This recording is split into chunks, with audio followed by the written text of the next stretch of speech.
Live here and go live here. Yeah, boy. And wait, and you still only just see my my screen, right? yeah. All right, cool. We're just seeing your screen right now. Oh, sweet. So I could still navigate everything else. All right, cool. Yeah, and it looks like we're live All too. right, cool. We're just seeing your screen right Sweet. now. Oh, sweet. So I could still navigate everything else. All right, cool. All right, I think All and right, it looks like we're live too. This tablet right now. Oh. Sweet. Because I can check Twitter right on my PC right now. All right, let me see. You can hear me, right? Yeah, I can hear you. Okay, and I'm not echoing on the stream. Okay, all right. I think we're ready to go. All right, I'm gonna grab the link. I know this is the one thing I hate, that you can't get the link for the stream ahead of like starting it. I wish I could. That would make setting up and getting the whatchamacallits, the links to Twitter and stuff way faster. We are live. Bam. Join us for a drink draw with at Josh Animate and at NRM VQ Boy. Perfecto, rah. Okay, there we go. Oh wait, we already got a few people in here. Nice. Sweet. That is there, but I'm not seeing it there. Okay, looks like I'm gonna have to take the pop-out chat and move it over here so I can actually see it. Cool, perfect. Hey, welcome, guys. It is I, Josh the Amazing Animator, here with another Indiesphere stream. It's been a while. I think it's been about 3 weeks since I've actually done a proper one. It's just been a crazy hectic time. But it is the perfect time to do so, because we finally have our boy, our friend, Mr. Troy Torres.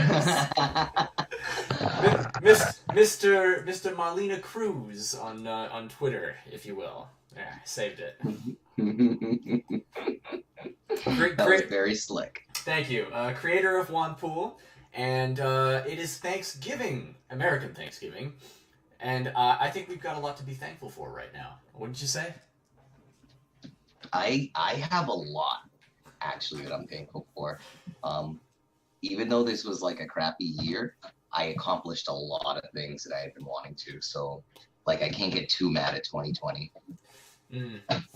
Well, I mean, one thing in particular, and part of why I wanted to do this stream this week with you and anybody else on the Science Wizard crew that happened to jump in, which we might have Kraken coming in later, is we are finished fulfillment on Wanpool, issues 1 and 2, the Indiegogos that we were doing. So, yay! Celebration time!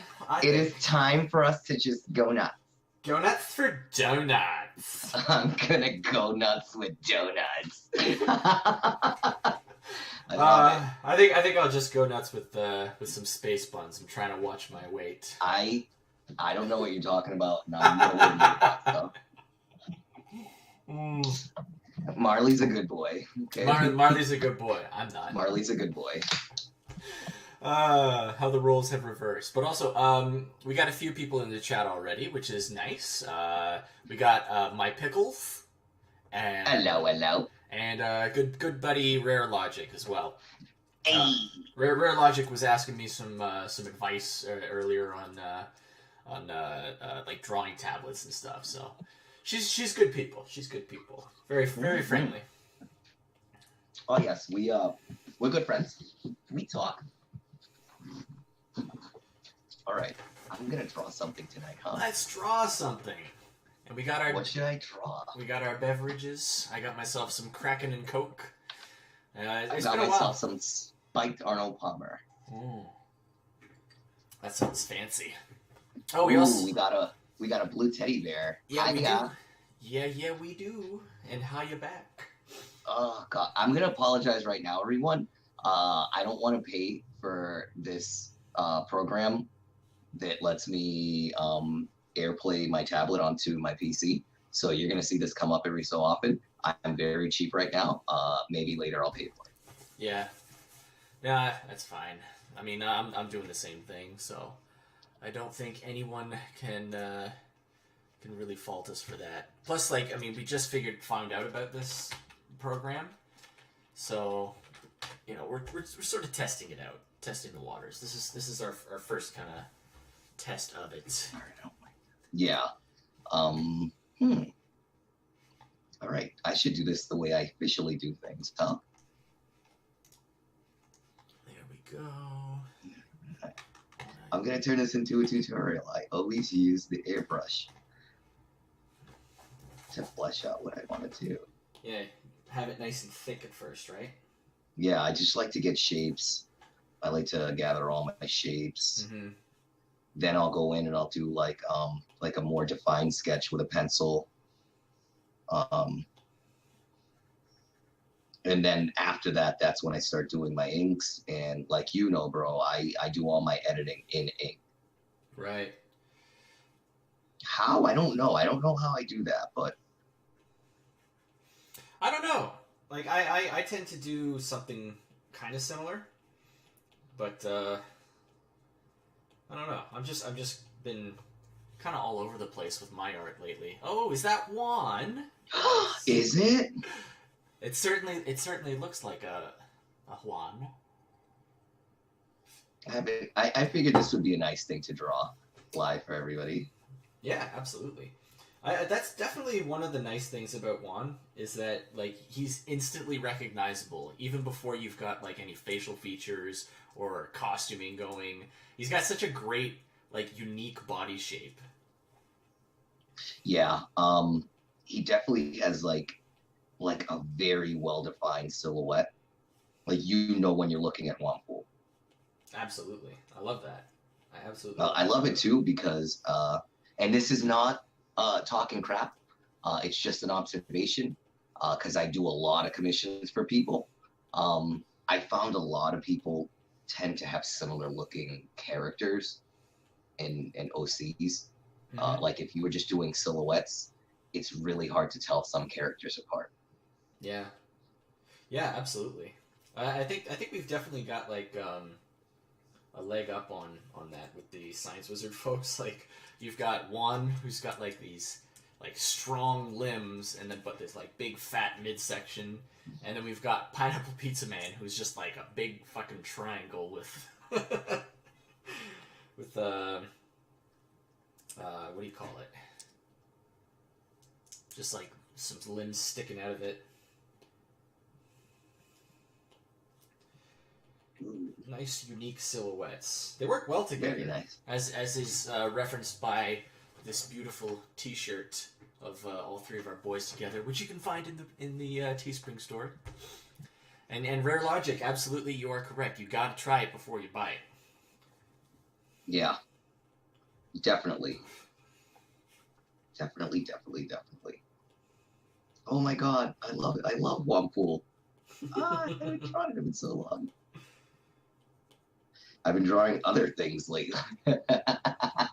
I've been drawing other things, so it's good to get back to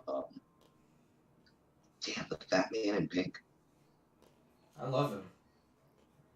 And a lot of people do too. We've been getting nothing but good reviews and whatnot with Wampool. Well, I'm glad because I'm no writer. Yeah. You know, that's what I always tell people. I'm not really a writer. I'm an artist. Like, I hate to admit it, but the last part of me creating a story is like dialogue and writing. Mm-hmm. You know what I mean? I tend to storyboard out everything I see in my head, and then, you know, in post-production, that's when I start to really flesh out dialogue, and which I like because that's where I get the funniest ideas. Mm-hmm. So, you know what I mean? Anytime you see like really funny dialogue, it's because like on the spot I just came up with something stupid and I was like, you know. I mean, if it makes you laugh, chances are like anybody else familiar with the character is gonna like it too. Oh, I what I always tell people at work, my clients, is I tell jokes for me. If someone else laughs, that's a bonus. Mm-hmm. But I'm really telling jokes for myself to laugh. Yeah, I mean, that's the way I've always seen it. Is if you're liking it, like chances are someone else is going to too. Yeah, and you'll always have the people that are just unhappy with whatever you do. And I mean, there's nothing you could do about it. Nope. You could either scream into the void all you want at them, or you could just like, mute block and move on. Yeah, and that's definitely been working for us lately. Yeah. The both of us, because I mean, I've had to deal with some pretty odd people. Well, 2020 taught me the wonders of blocking. Right? I always had like this, no, blocking's for pussies, all this stuff. But at a certain point, and I've told you this in private, there's some people I end up blocking because I see how much they harass and follow and dox other people, and it's just, you know what? Let me just preemptively keep my tweets away from you. Yeah. And we have a Croco in the stream. Hi, Croco. Hey, Kraken, how's it going? Also, Rare Logic, do not worry, Juan Pool will be back. We are setting up a couple different ways to pick up a copy of that. I'm working on setting up some print-on-demand stuff through Kablam, and eventually we're going to also go through Amazon and whatnot too, but they only do graphic novels, like they don't do individual issues. So we're going to have to wait a little bit on that one. But the Kablam stuff's doing pretty good. I've got the second round of the print proofs from Kablam. We got one more round of print proofs, hopefully one more round. And then I've also sent out the rough print of Pineapple Pizza Man as well through Kablam, so that when we're done with the Indiegogo for Pineapple Pizza Man, the print-on-demand stuff for that is going to be ready to go right away. At least that's the hope. You never know what's going to happen, and Kablam has not been an easy platform to work with at all. This was like a nightmare book, bro.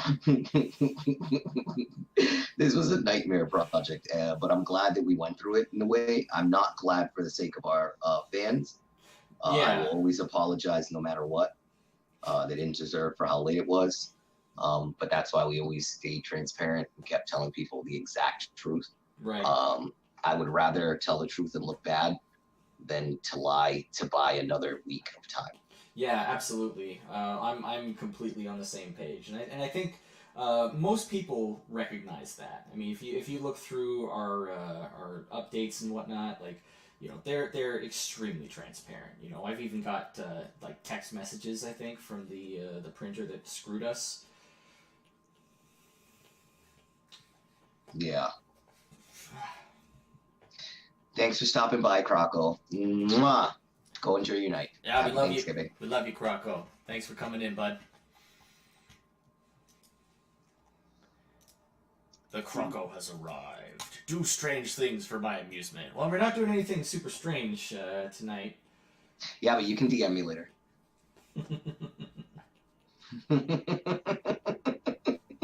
Sorry. Oh, it's all good. It's hard to turn it off, bro. It's hard to turn it off. It's a casual stream today. Good.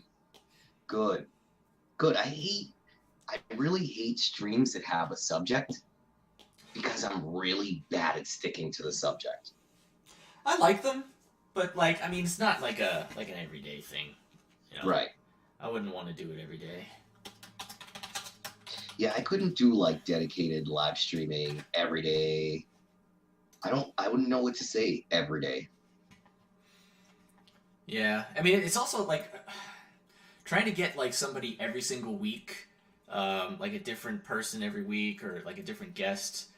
That could be pretty tough. Actually, you know what? I should just get my own art as reference. What am I doing? I've already got like the perfect reference. Pshaw. But man, just like trying to get somebody on every week could be difficult. And then trying to think of like something to talk about if you don't have a guest. Like, cause my mind's a fog most nights. I'm just like, oh, like what's the next task that needs to be done? I tend to be a mess sometimes. And I will admit, the last like month or so, I've been kind of a mess. But that was more because of like a bunch of stupid stuff going. Like I had a lot of truck problems last month, man. I mean, my truck just did not want to work with me, no matter what. That sucks. Oh, and while I have this open, I might as well like showcase this a little bit. Like, look at all this beautiful, beautiful books getting into people's hands. It's gorgeous. Look at all that. We got Sporkman here doing a little unboxing. Just post after post after post of people getting their Wampool merch. All that beautiful, beautiful books. I love it. I love it. That's what I like to see, man. That makes it all. That makes it all worth it. That, and you know, and getting back to the transparency over being late, it's, you know, one thing I like to remind people, we screwed up on numbers because we wanted to get people cool stuff. Yeah, like we got way too excited. Like we basically were just like, oh my god, here's something we could do. We could do this and this and this. And it was never, at least, you know what? No, I'll go ahead and speak on your behalf because I feel that you were coming from the same place as me. It was, yo, these people have been so supportive. Absolutely. They've been on our side since day one. They deserve the best package at the best price. Yeah, and that's exactly what they got. Yeah. No lie, no question. They might as well call us crazy because we was just giving that shit away. Because we're a crazy boys. I'm telling you, dude, it's literally what you just said. It was one of those, like, we were drunk on power. And not even drunk on power, we were drunk off fan love. Yeah. Like, I was shooting fan love straight into my toe. Like, in between my toes, I was just shooting fan love. And I was like, oh, I need that rush. It feels... trading cards. Oh, Yeah. I need another rush. Pin-ups. Oh, I need another rush. Sticker. Sheet. You know, and it was like, oh, God. But I don't regret any of it because everybody got, like, really good stuff. Yeah, you know what? That's exactly the perfect analogy is drugs, because it is like a drug. Especially like when we got onto the Indiegogo and we got like funded on day one. It was just like, oh yeah. What are we gonna do? I honestly, for as exciting as it was, in hindsight, I really wish we would have gradually made our goal over a month. Because it was like, us getting one day funded was just like, oh my god, the keys to the kingdom. Give them to me now. Yeah, it was it was like heroin straight into the veins. It was like going to a party and someone like, here man, have some of this, and you're like, should I really do it? Yeah man, right now. It's like, what is this? Don't ask questions. Just shut up, we'll tell you after. Don't ask questions. Just shoot this strange substance into your veins. Like, bro, are you cool? You a square? Like, what's going on? I thought you said this guy was cool. I thought you said you're not some kind of pussy, are you? Huh? Yo, are you a fucking knock? Is this guy a knock? This guy's a fucking knock. That's too true, man. We got Mr. It was fun. It was a really fun time. I think that was the height of my persona in those days too. Yeah. And I was flying high off of shitpost love. And here's my advice to people. You gotta pick which one you want to be. Do you want to be a prolific shitposter on Twitter? Or do you want to sell comic books? Because you're not gonna do both for long. Yeah. You know, I've seen people, they'll ask me, they're like, how do I get more successful? Put more art out. Yeah. You know, if someone followed you because of sick art, and then you go a week just talking about culture and politics and drama, they're gonna unfollow. And the other direction, if someone followed you for a sick shit post, they don't care about your art really. Mm-hmm. I mean, they'll give you a like, but that's not why they're there, unless you now use your art for shit posting. And in this very polarized time, you're better off investing into something that's cancel proof. Mm-hmm. You know, just put your art out there. Find the audience for your art, and just keep feeding them. Yeah, it's like that whole which wolf are you gonna feed? Are you gonna feed the shit posting wolf that gets you in trouble all the time, or are you gonna feed the art wolf that's gonna get you all kinds of love and customers and build on ideas and exactly hopefully make some money. I can successfully say it took me almost 2 years of shit posting to break 1,000 followers. It took me 1 month of drawing penises to get the same amount. I found an audience. I gave them what they wanted to see. And like I always do, I interact with my fans. I love to interact with people. I love to talk with people. I don't let you get fresh if I don't like you. But, for the most part, you want to engage your audience. You want to, promote your book. Do you want to be the brand new Keemstar who talks nothing about drama on YouTube? Or do you want to be a successful indie creator? Mm-hmm. Yeah, absolutely. Because worst case scenario, you get hired to one of the big two. Notice I said worst case scenario. Worst case scenario, you get a job with Marvel, I noticed. You bang out something super divisive for them because that's what they're all about. And that's something else that I'm like, people need to stop taking the bait because Rage Click sells stuff. You know what I mean? Like, if something comes out that you're so against, just unfollow it. Just ignore it. Mm-hmm. Because when you go down that, every day making 16 posts about this thing you hate, you're just getting it traction. You're just getting it seen more, especially if you have a huge following. Mm-hmm. You're going to get people retweeting that constantly. Now, everyone by now should know how the Twitter algorithm works. The more replies and retweets something get, the higher it stays on the basically the timeline. Yeah. And the more it'll keep getting pushed up. So the more people get to see this thing that you hate and don't want around. Yeah. So it's like you're working against yourself. Yeah. So and creating enemies. So you either want to, put stuff out that you want to see on your timeline, or put stuff out that you don't want to see on your timeline. It's really like, as simple as that. I learned that too. Like I am trying really hard to avoid, talk about drama, like whatever drama of the week is going on, and just focus on like, more fun stuff. Yeah, do the fun. I mean, me personally, I won't even do like the trendy drawing of the week, And you know what I'm talking about. Every week or so, there's that trendy drawing. And if I see it's in the direction of antagonizing people, I'm good. I'll draw something else that week. Mm-hmm. Y'all can have your fun. I'll definitely like them. I'll definitely laugh along with you. But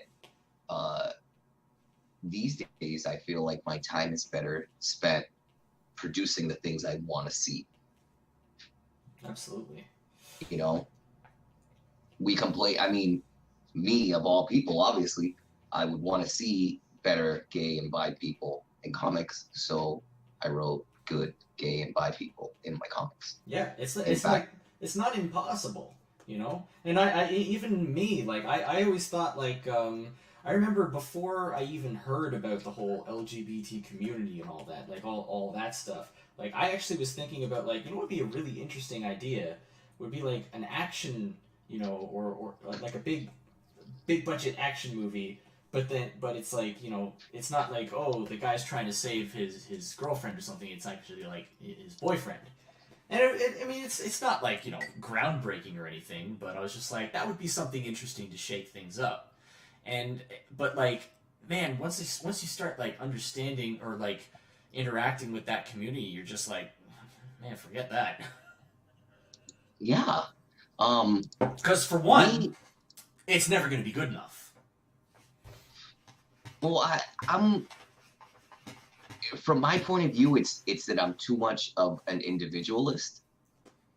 I don't like being part of communities because then you're responsible and in a way liable for whatever anybody does within your community. Mm-hmm. You know, if I'm going to slightly tiptoe into politics, you will see that the people that are the most despised on both sides are the most egregious and outspoken. Mm-hmm. Yet both sides get completely blanketed by that opinion. And there's my one and only ever going into politics. Yeah. Let's stay away from it for a while. Let's go to the chat and check out what people are talking about. Broken Sword is in here, and he says, I cherish those small doodles Marl did for me. Well, that's Croco. That's Croco. Oh, okay. That's Croco. Gotcha. His work is fantastic. Anywho, just stop by to say hi.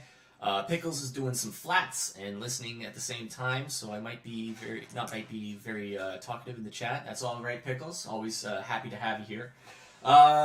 He's working on Vestry, I think it is. I'm not 100%. Oh, yeah. I'm not 100% sure. I know he hangs out with the people. He's chilling, and I love him because he shills in the correct way. You know, when you got a project going, you want to constantly put that out there. You want to go in over and over. You know who is the king, I feel, of getting himself out there? Jack Irons. You know what I mean? 100%. Great friend. And he is just, I mean, clap it. So good with it. Yeah. That I kind of, next time around, I would love to kind of get more on that with the campaign. If I remember correctly, I got suspended during the campaign for like during the Wampool campaign. Yeah, I got suspended like maybe for like 2 or 3 days. I had no idea. I couldn't remember. I'm just gonna say it was because of a drawing based off of a protagonist of a popular 80s Nintendo game, and that's it. 80s Nintendo game. What could that be? Yeah, if you think of it, don't say it. I can't think of it. But anyhow. But yeah, looks like Pickles is indeed working on Vestry. I'm taking a quick break on my drawing because I realized I flew through pencils and stuff.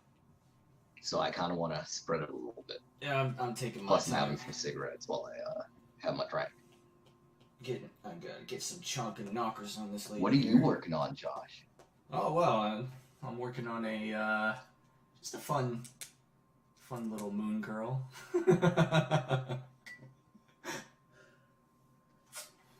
I'm sure you remember my previous moon girl pictures. Can you not hear me? Pop pop. Check 1 2. Can you not hear me? Hello? Hello? I can hear you. Are we still on? Yeah, we're still on. Okay, so I'm just gonna keep this going. Yes, Blue Teddy, that is exactly what you're thinking it was. We're still on. Okay, so I'm just gonna keep this going. All right, good. So you guys can hear me. That's all that matters. But you can't hear me. Probably. Josh, is everything good on your end? I can hear you. I see your little thing blinking, but I don't hear you. Okay. Fuck. I kind of heard you now. Hello? You can hear me. Yes, I can hear you. Okay, we're back. All right, good. God damn. I'm awful at being by myself. Blue Teddy. Oh, LOL. I think I know the one you're talking about. I saw that long before I was even following you because of how mad people got. I know the one. Oh, it was my difficulty. Sorry, guys. Maybe my headphone jack was like screwy. Sorry about that. I must have sounded like, oh, I almost said a bad word. I must have sounded like something bad. Yeah, they can hear both of us, so. Right, I just couldn't hear you. Yeah. But that's fixed now. Good. Did you finally figure out what I was talking about? Yes, I did. I remember. All right. And yeah, I think that was during the campaign. Mm-hmm. Which actually increased boosts. It boosts sales for a little bit there. Yeah, it does, but like, man, you want to get like sales based on, yes, people on being merit. excited for the book, right? Not on outrage. Well, I to me that's the same thing as like getting hired because of a checkbox. Yeah. Like I didn't really earn those sales. They were given to me for technical reasons. Yeah. Yeah, no, I definitely get that. I mean, every sale is appreciated either way, but like... Absolutely. The ones where they're just like, the new Wampool, I need to get that, so excited. Also, Rare Logic, I forgot to mention this earlier, but there will be another opportunity soon to get Wampool. Oh, no, I did say that, yeah. I don't know which one's going to end up happening first, whether it's going to be the print on demand through Kablam and Indie Planet, or if it's going to be through the next campaign, which is going to be Pineapple Pizza Man, because we do have some leftover Wampool books, and I figured, like, why not make them available through there? Like, just do that.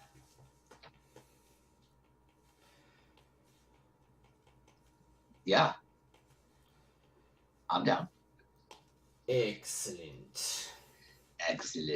Hey, more Wampool books in people's hands. That's what we want. I've read through them a couple times. It's weird looking at your own work in a comic. It's a little different once it's in the actual book, eh? Yeah, real different. Like real different. I was actually showing it off to one of the guys I work with, and he's like, "No way you drew this!" And like, I opened up my tablet and started showing him. He's like, "Dude, oh my god!" And I'm like, "Yeah, bro. Yeah, bro." Nice. Like, yeah, that's me. This is what I do. Man, I love tattooing, but I don't know. I would love to do this a lot more. Like I've been tattooing for like 12 years. Yeah. That's a good run. I love this stuff, man. I had so much fun doing the roughs for Pineapple Pizza Man. I can't wait to get started on the inks and coloring too. Man, wait till that moment that you complete a page fully. Bro, you're not going to be able to go to sleep for an hour. Oh, yeah? You're going to be up an extra hour. Yeah, because you're just going to keep looking at the page. Nice. No, I actually don't doubt that for a second, because that's... I already kind of felt that way with, like, the roughs. Certain roughs, some of them. Like the one with where the ship crashes. Man, I just couldn't stop looking at that thing. You have some great scenes going on, dude. You got some great scenes, great angles. There's a lot of good direction. Thank you. Very good direction. Oh, Pickles likes getting tattoos. You like that pain? Do you like that cut? I got a tattoo. Oh yeah. It's the only one I got. You got your sleeve is 75% done. Rare Logic. Oh my god. Nice. I'm pretty covered. I wonder what. Pretty covered. I don't doubt it. Like, everybody who works in tattoos is always like covered in them. Well, you need to be for legitimacy. No one wants to go to a tattoo artist that doesn't have tattoos. That's true. That's like going to a mechanic with a crappy car. Or to a barber with shitty hair. You know? On the reverse, then, or on the opposite side of that, though, there is the drug dealer who gets high on his own supply. See, that's completely different, because you don't want to get high off your own supply. We know it. It's the crack commandments. Biggie Smalls already told us. But well, the reason you don't want to do that is because you're gonna use all your profit. Mm-hmm. You're not gonna make any money, and you're gonna end up owing somebody. I don't know anything about that, I swear.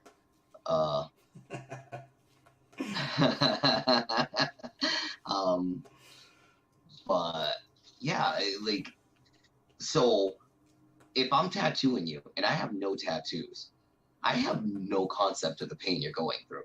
How am I going to correctly talk you through it? That's a good point. And why would you even listen to me?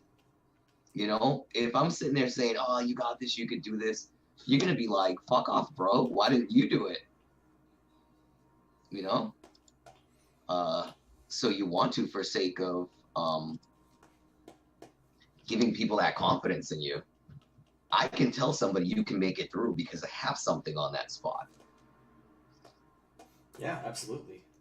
You know, like I can empathize with my client because it's like, yeah, bro, your chest sucks. I absolutely agree. What you're going through right now is horrid. But like Pickle says, it's very addicting. Yeah, I can see how it would be. Like I was pretty psyched when I got my first one. I got it for my my 29th birthday for myself, and it was an interesting. It was funny because like I went there with a friend of mine, Stefania, and we were in there, and I'm just like waiting my turn, and the guy who's doing the tattoos for me, he comes up to me to bring me in and get it done, and he's just like, oh, so when was your last tattoo and where is it? And I'm just like, well, I've never gotten a tattoo before. And the guy was like, really? He's like, I've never seen a first-timer so calm. First-timers can get jittery. Oh, yeah, I don't doubt it. I've seen some videos, too, of some first-timers and how they react. It's entertaining. I've seen some that I have to say I feel are fake.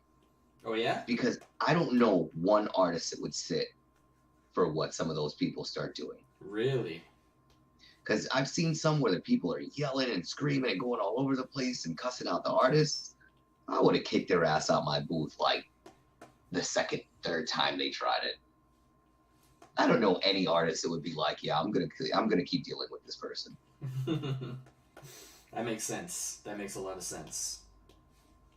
Because I mean, it gets to a certain point where you have to tell somebody like, dude, you have to let me fucking do this, or you have to fucking leave.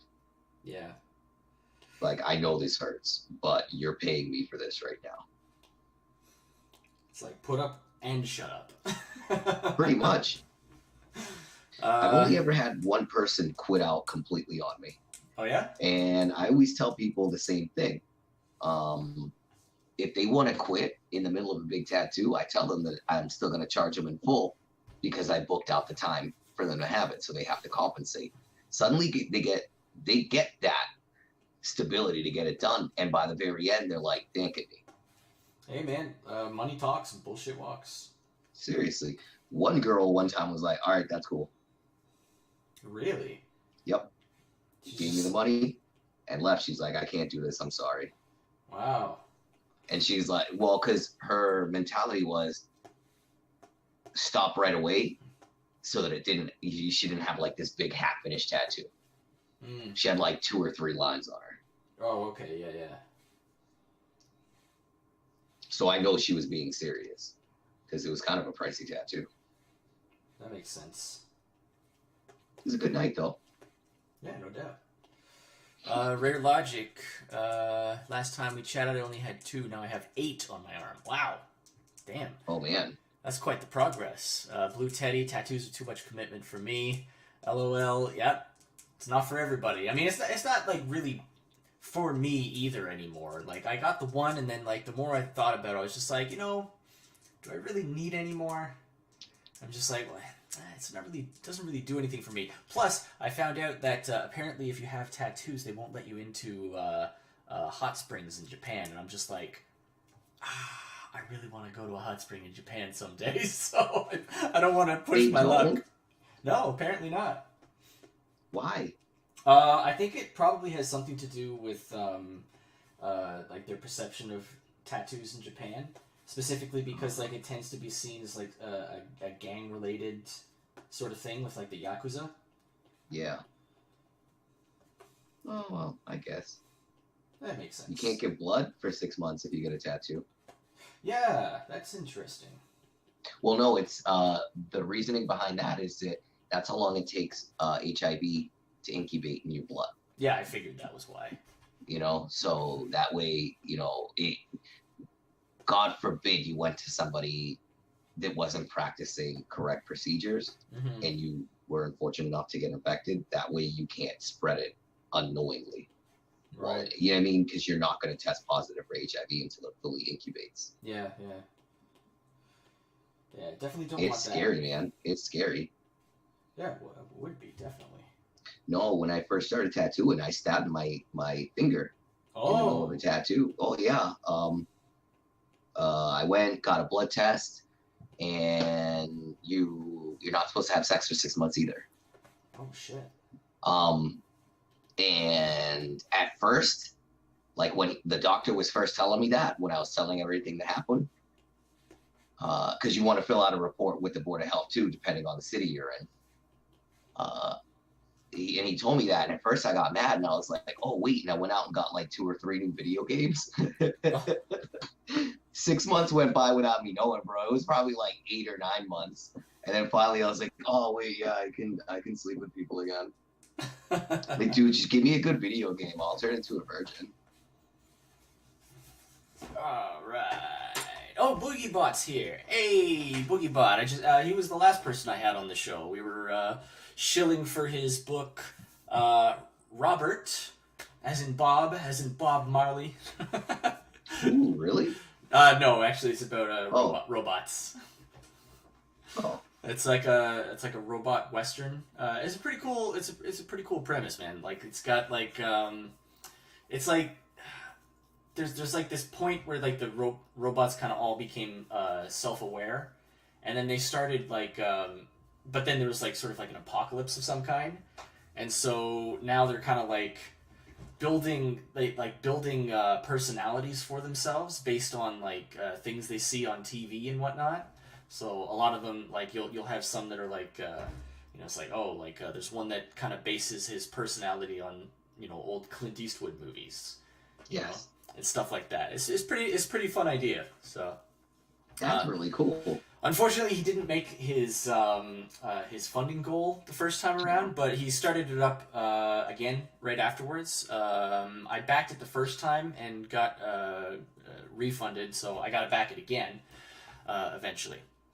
Hopefully soon. We'll see. Wampool being what it was, finances a little tight at the moment. Wampool. I'll get back to it though. I'll get back. I always bounce back. But speaking of bouncing, I'm gonna bounce on out of here for a moment and get myself another drink. I will be right back, folks. All right, guys. I guess it's up to me to entertain everybody again. I wish I wasn't so boring and awkward. Real logic. It doesn't hurt. It does hurt. What are you talking about? Oh my god, I hate the feeling of tattoos so bad. And I'm covered. And every single time that needle touches me, I'm like, why am I doing this to myself again? Doesn't hurt. Howdy everybody. But yeah, no, I really do think that tattoos hurt. I think that with correct focus, anybody can sit for a tattoo. It's not about it not hurting. It's about focusing through that pain and getting to your happy place. Oh, and here's another thing. You say you have a high pain tolerance, but what I found is women have a naturally higher pain tolerance than men. That hurts a lot of men's feelings to hear, but if you think about it biologically, it makes a lot of sense. It does. Like women have a much higher pain tolerance than men. Well, men don't have to make babies. Exactly, and that's what I said. Childbirth. If we were, that's why I kind of hate it when women are like, "Oh, men can never go through childbirth." Yeah, we're not meant to. Yeah. I agree. I think I would be a big baby about it if my private part stretched open. Yeah. I mean, yeah. I've heard horror stories about kidney stones. My God. Yeah, I have. Rare Logic says it's relaxing for her. Are you talking about tattoos? Relaxing? Yeah, I was just telling her. Actually, no. I can understand that. Actually, I can understand that. I thought it When I got my tattoo, I mean, I got it in an area where it's not as sensitive as other areas. I mean, like, you know, if I got it on like the inside of my arm, you know, that would probably hurt quite a bit. But the shoulder's like one of the least painful areas to get it in, and it didn't really feel like painful at all to me. It was kind of like someone pinching you, you know. That's what it felt like to me. I absolutely hate tattoos. You hate them? I love having them, but I hate getting them. Really? Oh, I don't sit very well. I was just telling them, I don't sit very well at all. Huh. That's interesting. I would have thought you would have like been so used to it that like it was like no big deal for you. Oh no! It sucks. Oh, I hate it. Every time I do it, I'm like, why am I doing this to myself? But when I'm done, it's satisfying because you're like, yeah, that's why I did it to myself. It's like, oh yeah, that looks dope. Yeah, exactly. Like, bro, look at that. That's on you. Yeah. Start posing, Derek. But as far as getting them, I don't know. But like I was telling them, to me, it's not about it not hurting. It's about finding the focus through the pain. Mm. You know, that's something I'm pretty good at. Like, they definitely kill. I don't know. I hate getting them, but you know, you just keep reminding yourself, like, dude, I want this. Like, dude, I really want this. Mm-hmm. Like, this is gonna look dope when it's done. Yeah, it definitely depends on the tattoo for me. I got some really sensitive spots. Yeah? Like where? I have like, so I don't have it tattooed, but I have a good amount of like my pubic area tattooed. Really? That's like, I have tattoos that start on my hips that go down onto my crotch, and then I have I have like a graffiti smiley face on my crotch. That's funny. And I have to say that like burnt. It didn't even hurt. It burnt. The top of my foot was really sensitive. I got some stuff like on my ribs. I have a huge chest piece from shoulder to shoulder. Mm-hmm. 6-hour line work, and after that I quit out and I've never finished it. Really? Because I was like, yeah, no. I learned to love it the way it looked, just lines anyways. And at any given time I have a hairy chest. You know? But I mean it looks good unfinished, and at this point I don't care. Natural cover up. And it was so, oh my God, it was so bad. It was really that bad. No, seriously. It was one of the worst things in my 6 hours, man. What area was that in? My chest, my full chest. The chest. Oh. My full chest. Like, I have my chest tattooed from shoulder to shoulder. I would have felt like the chest would have been one of the lesser painful areas. Mm-mm. Huh. Mm-mm. Mm-mm. Not at all. It was really bad. There was a certain point, because it was my buddy doing it, and it felt like he was zapping the tip of my nipple with the needle. And then finally, as I felt it one time, I looked down to catch him and be like, what the hell? Yo, and he was nowhere near my nipple. Oh, shit. And I knew I fucked up so bad. Like, I'm not going to lie, Josh, I was on drugs that day. I had to call somebody to bring me drugs. Oh, my goodness. That's a raw deal, dude. Dude, it still didn't even help. I was just nodding off in pain. Oh. Like, I was nodding off, and every time I went to go nod off, the pain woke me back up. It was the worst day of my life. And then I stupidly had an appointment to do right after, so I had to tattoo somebody with my chest burning. Oof. Oh, it was an awful day. But I like the way it looks now. I got a lot of spots. I got stuff all over, you know, my calves. I got stuff on my hip, my thigh. I got one arm almost covered. I got the other one half covered. I have the top of my hand, my fingers. I was thinking of tattooing my face. Your face? Not a big tattoo. just like a little tattoo near my eye. But I've been thinking about it for years, though. And when I say years, more like over 10 years. So I put thought into it. And I mean, it's the profession I have, right? That makes sense, yeah. In your profession, yeah. I guess like that's one of the few areas where you wouldn't really have to worry about like not being able to get a job or something because you got a face tattoo, you know? Right. Because it's like, oh yeah, well that's pretty normal. you Yeah, you kind of see that all the time. Oh, I mean, I'm actually lightly covered compared to some of the artists I know. Oh, I know. I've seen like some of the people that work at the tattoo parlors and whatnot. It's like, wow, that is a lot. I work with this one dude. His whole head is Celtic knotwork. That's whoa. Detail. Like his entire head. Those things look so cool, though.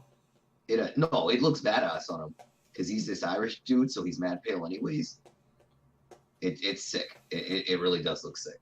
I wouldn't do it, but it looks sick on him.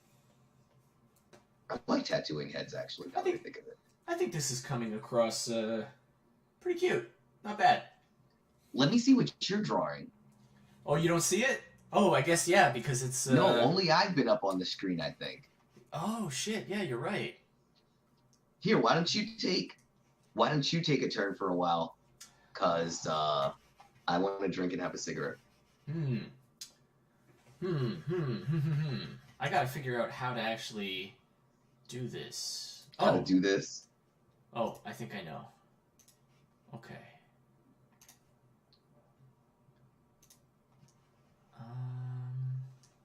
Dude, this is like my first official, like, fully done out Wumple in a while. Let's see. Shit, now I don't know how to share my screen. Oh no.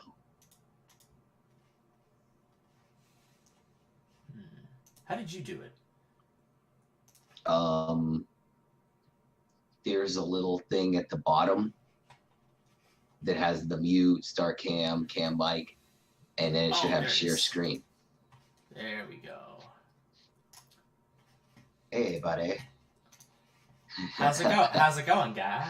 How's it going? Ah, that looks really sweet, guy. Thanks. Oh, wow. Oh, bro, you've been doing that this whole... I don't even like mine anymore.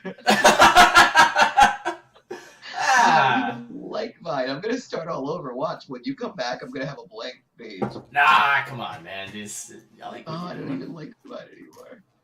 I'm just doing a cute little moon girl. It's so awesome. With space puffs! I should have drawn Marlena. Oh, yeah. Yeah, maybe that can be our themes, the space puffs. I am not drawing space puffs on anything. I don't want it with them. I'm scared. I know. I'll admit it, dude. I'm like very scared online these days. I'm fearless. Oh no, those days of... Oh no, those are gone.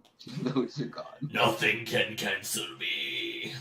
No. I've been very tamed as I symbolically sit in fishnets. So there you go. No, it's funny. I thought I had the screen up as it is right now the whole time. So I thought everybody could see my my moon girl that I was working on. I didn't realize it was just you. Sorry. Nobody. I didn't see anything. This is the first time I'm seeing it too. Ah, damn, dude. Because you've just been sharing my screen. Scheiße. Oh wait, we got some people have been talking about. Have been doing some talking.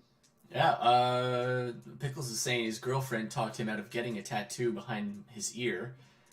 Why behind your ear? That's such an odd place. Like, nobody's ever gonna so see many that. people do it. Really? So many people get it there. That's a very popular spot. My sister got it, one behind her ear too. She's got a bunch of tattoos. But I just don't get it, because it's like nobody's gonna ever see that unless you like specifically like bend your ear to show them, you know? Right. Or maybe that's the point. Usually it's girls that I do behind the ear on. Not exclusively though, but typically. And it's usually because they want something that they can also hide. Yeah, that makes sense. I think, actually, come to think of it, I think that was actually one of the first tattoos my sister got, and she got it when she was somewhere around like 18. When she was like as soon as she was able to get tattoos, she was just like, I've gotta go get it. Yeah, and she like hid it from my mom for like 10 years that she had tattoos. Like, even when she was like long past, like out of the house, no longer living with my parents in any capacity, even at that point, she was just like, oh well, I gotta hide it from mom. I don't know why she was so afraid of that. And then when she finally revealed it to my mom, she was just like, oh, I don't care. Mr. Pickle, when I had a tattoo, I heard a guy crying when he was having his ribs done, because ribs suck, because ribs are so bad. Oh my god, ribs are so bad. I don't even have that big of a tattoo on my ribs, and it's on the front of my ribs, and it was so bad. I did it myself too. I was so stupid that day. No, young me was crazy. Like, younger me was much crazier. Like, I was nutcase. We got another one here. What do you guys think of my moon girl I've been working on with the space buns and the knockers? had to age her up a little bit. What are you gonna get next, Pickles? Said you got your next one planned out. What are you getting, Ma? What are you getting there?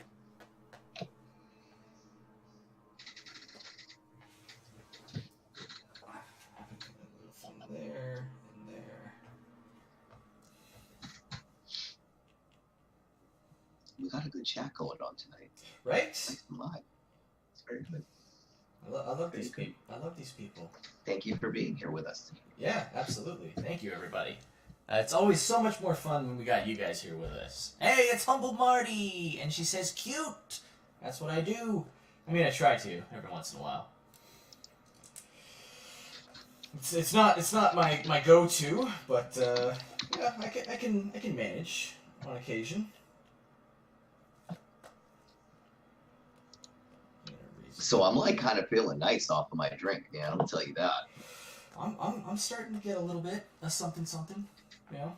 I'm starting to feel nice. I'm enjoying Well, I've it. also been having a little puff here and there. Thank you, Blue. So feeling good. And Rare, thank you.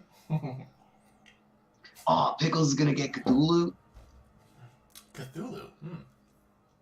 I still have not ever read anything Cthulhu related. Like, what's the name of the guy who created that? Lovecraft. I've never read anything Lovecraft. So I'm not the type of person that would read books, but I will look up and read lore. Yeah, you're for definitely hours a lore on guy. it. You know, I love lore, so I've done a lot of reading into the lore. I've never read the books, but I've read the lore of like the old great ones and all that good stuff. Yeah, you're the lore lord of Science Wizard. I am the lore keeper. I love lore. I love lore. That's the best part of any story.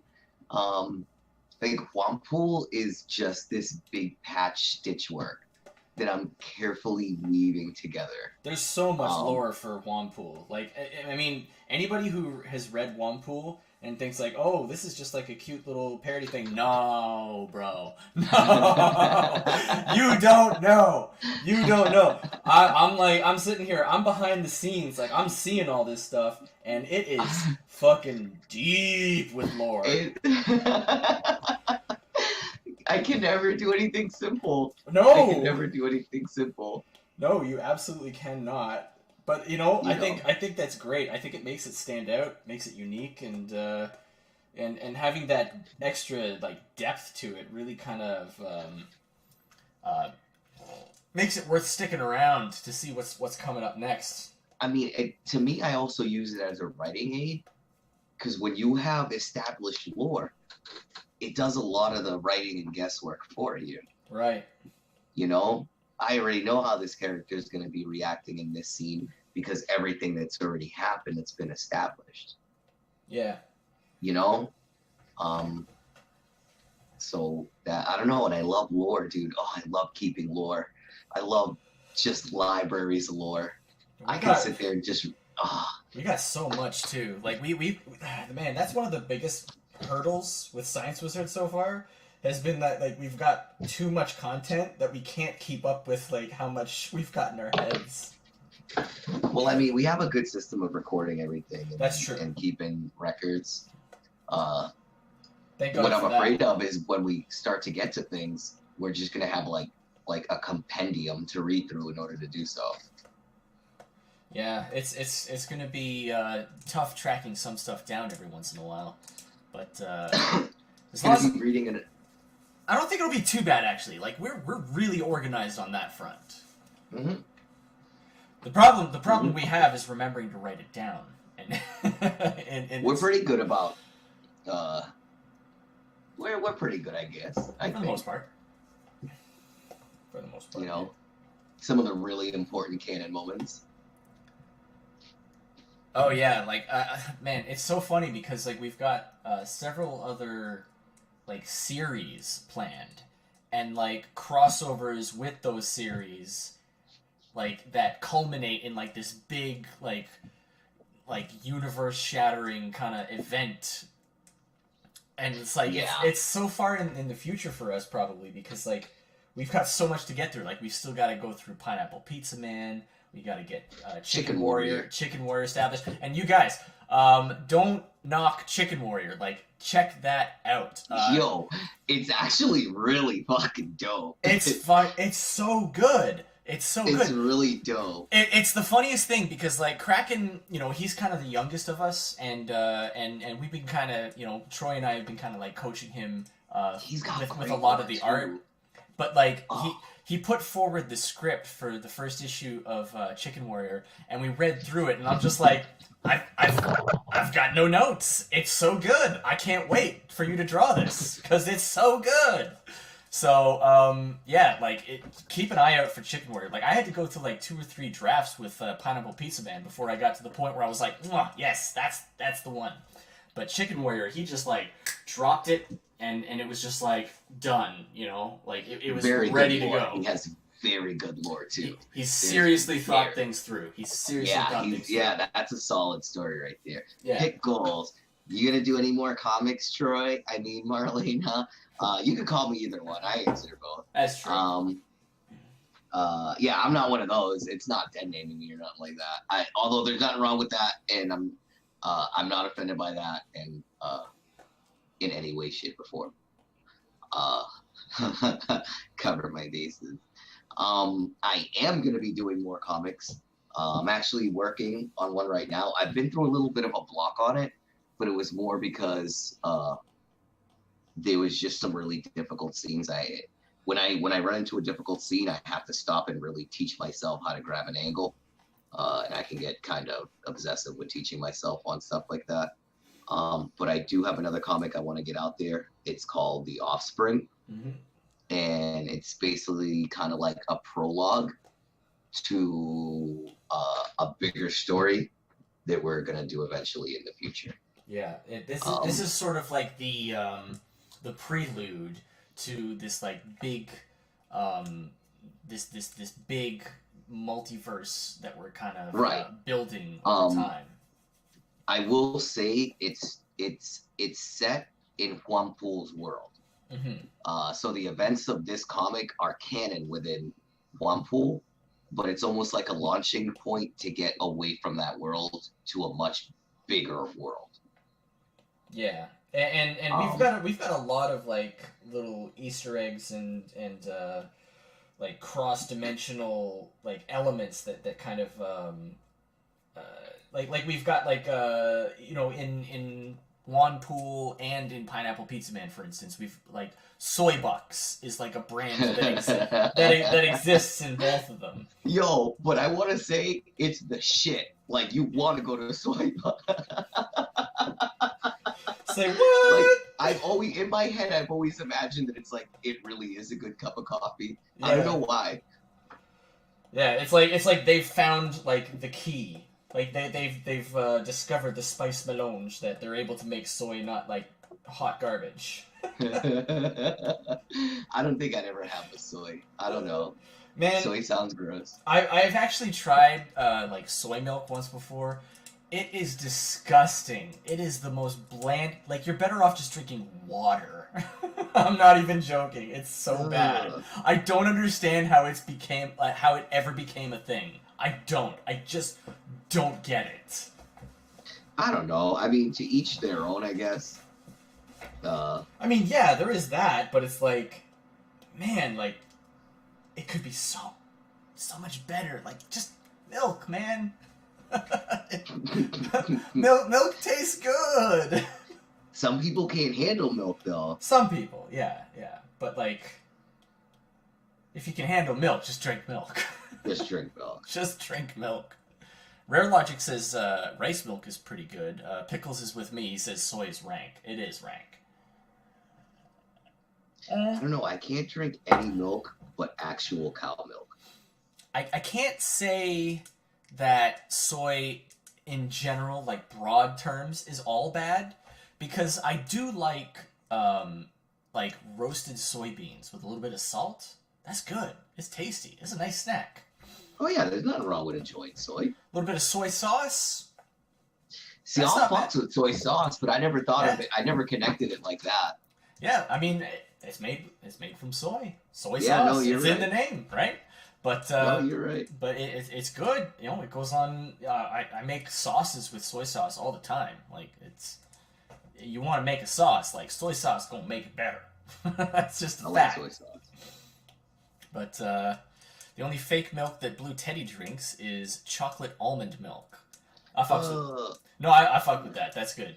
That's good. No, I tasted it and I wasn't happy. I liked was it. Angry with life. I liked it. It was thick.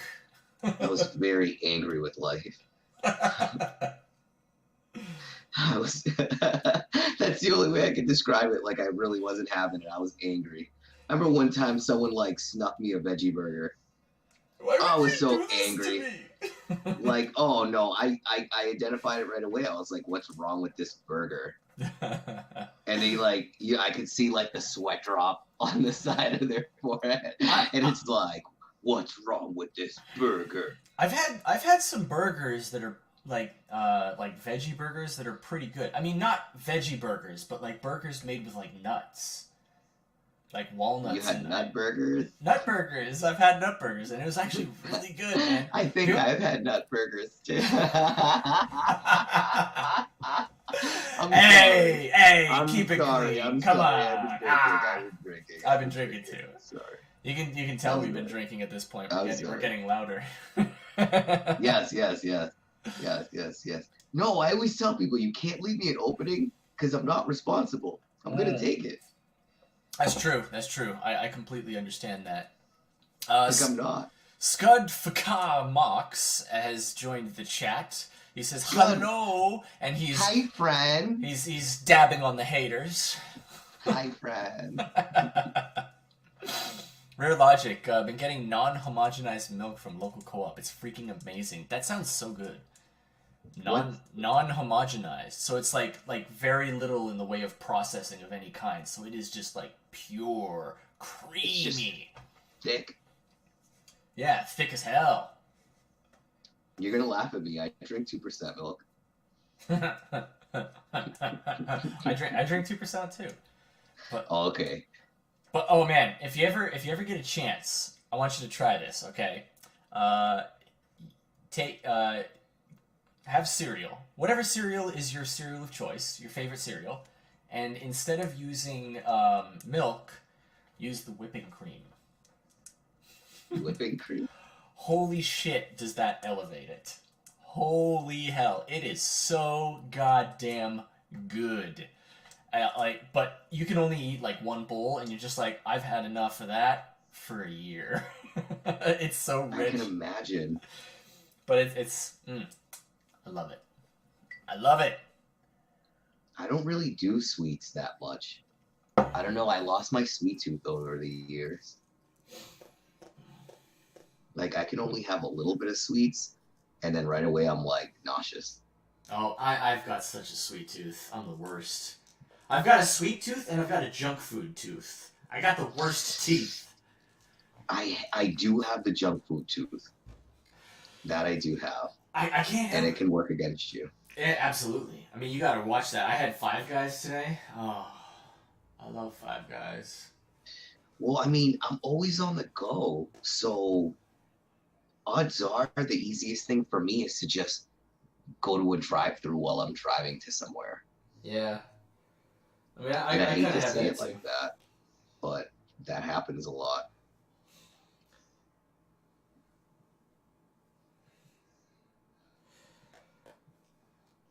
One of the things I like to do is go to McDonald's, and I'll just get cheeseburgers. Just like a shitload of cheeseburgers. Just mad cheeseburgers? Just mad fucking cheeseburgers, man. All those little tiny burgers, man. Just like one after the other after the other. I'll have like 6 in a row, and then I'll hate myself for a week. Yo, I have to agree with you. I prefer the single burger to the McDouble. Absolutely. Like, those are technically sliders with extra bread. Yeah, I faltered this week, and I went to McDonald's on my way to work because I missed breakfast, and I was just like, I won't survive the day if I don't have breakfast. So I went to McDonald's. I almost called it McDick's. I always call it that for some reason. But I got their I got like 2 of the what do you call those things? The McGriddles. I love those things, man. Cause I'm a big fan of like having like the syrup with the breakfast foods. Excuse me. Good. I gotta get another drink. I'm almost done my second drink too. Heavy cream goes with everything. Yes, it does. Man, it took me forever to realize that when the recipe calls for heavy cream, it was talking about whipping cream, because we call it whipping cream here in Canada, but in like all of the recipe sites go by American definitions, so they call it heavy cream. Confused. So what you want me to put in cereal is heavy cream. Yes. Why didn't you say that? I don't speak crazy Canadian. Cause I'm Canadian, buddy. Yeah, you are, buddy. You definitely are, buddy. Yes, you are. After this, I'm gonna go have me some craft dinner. We're gonna have craft dinner with a big cup of whipping cream. Go get that cup of whipping cream. That's awesome, bro. Terrence. I don't even have heavy cream here. I use light cream for my coffee. Terrence, get me some craft dinner with whipping cream.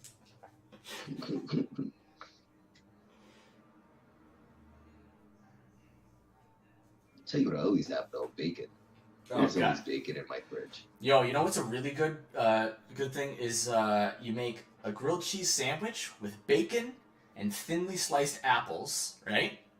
And then you like brush a little bit of maple syrup on the outside. Mwah, brilliant! It's so good. Oh, jeez. You guys eat on a different level up there, huh? Man, I go hard in the kitchen. I'm not gonna lie. I grew up in the kitchen. Like my parents, like it was one of the things that they did to kind of like keep us out of trouble was like give us free reign of the kitchen. So if we ever wanted to cook something, like we could just cook something, whatever the hell we felt like. That's dope. Yeah, I did not have that privilege. I had to stay the fuck out of mom's kitchen. Oh no, that's horrible. Well, I mean, I'm Hispanic. That's a thing? Yeah. Fucking use your mom's kitchen. I didn't get to. Oh, you man. know, and moreover, and this isn't me being judgmental, but I found in my childhood that I was discouraged from doing anything typically seen as something a woman would do. Oh, that's true. That makes some semblance of sense. So no, there was no man. I wanted like a fake kitchen set. Oh, Dude, I wanted one of those easy bake ovens so bad as a kid, but they were so expensive, and we were never rich people. Like, no, like my father straight up was like, no, I'm not gonna give you a kitchen set, boys. And I'm like, bro, I'm not trying to do this for any weird reason. I literally wanted to recreate. You remember that show? You Can't Do That on Television, right?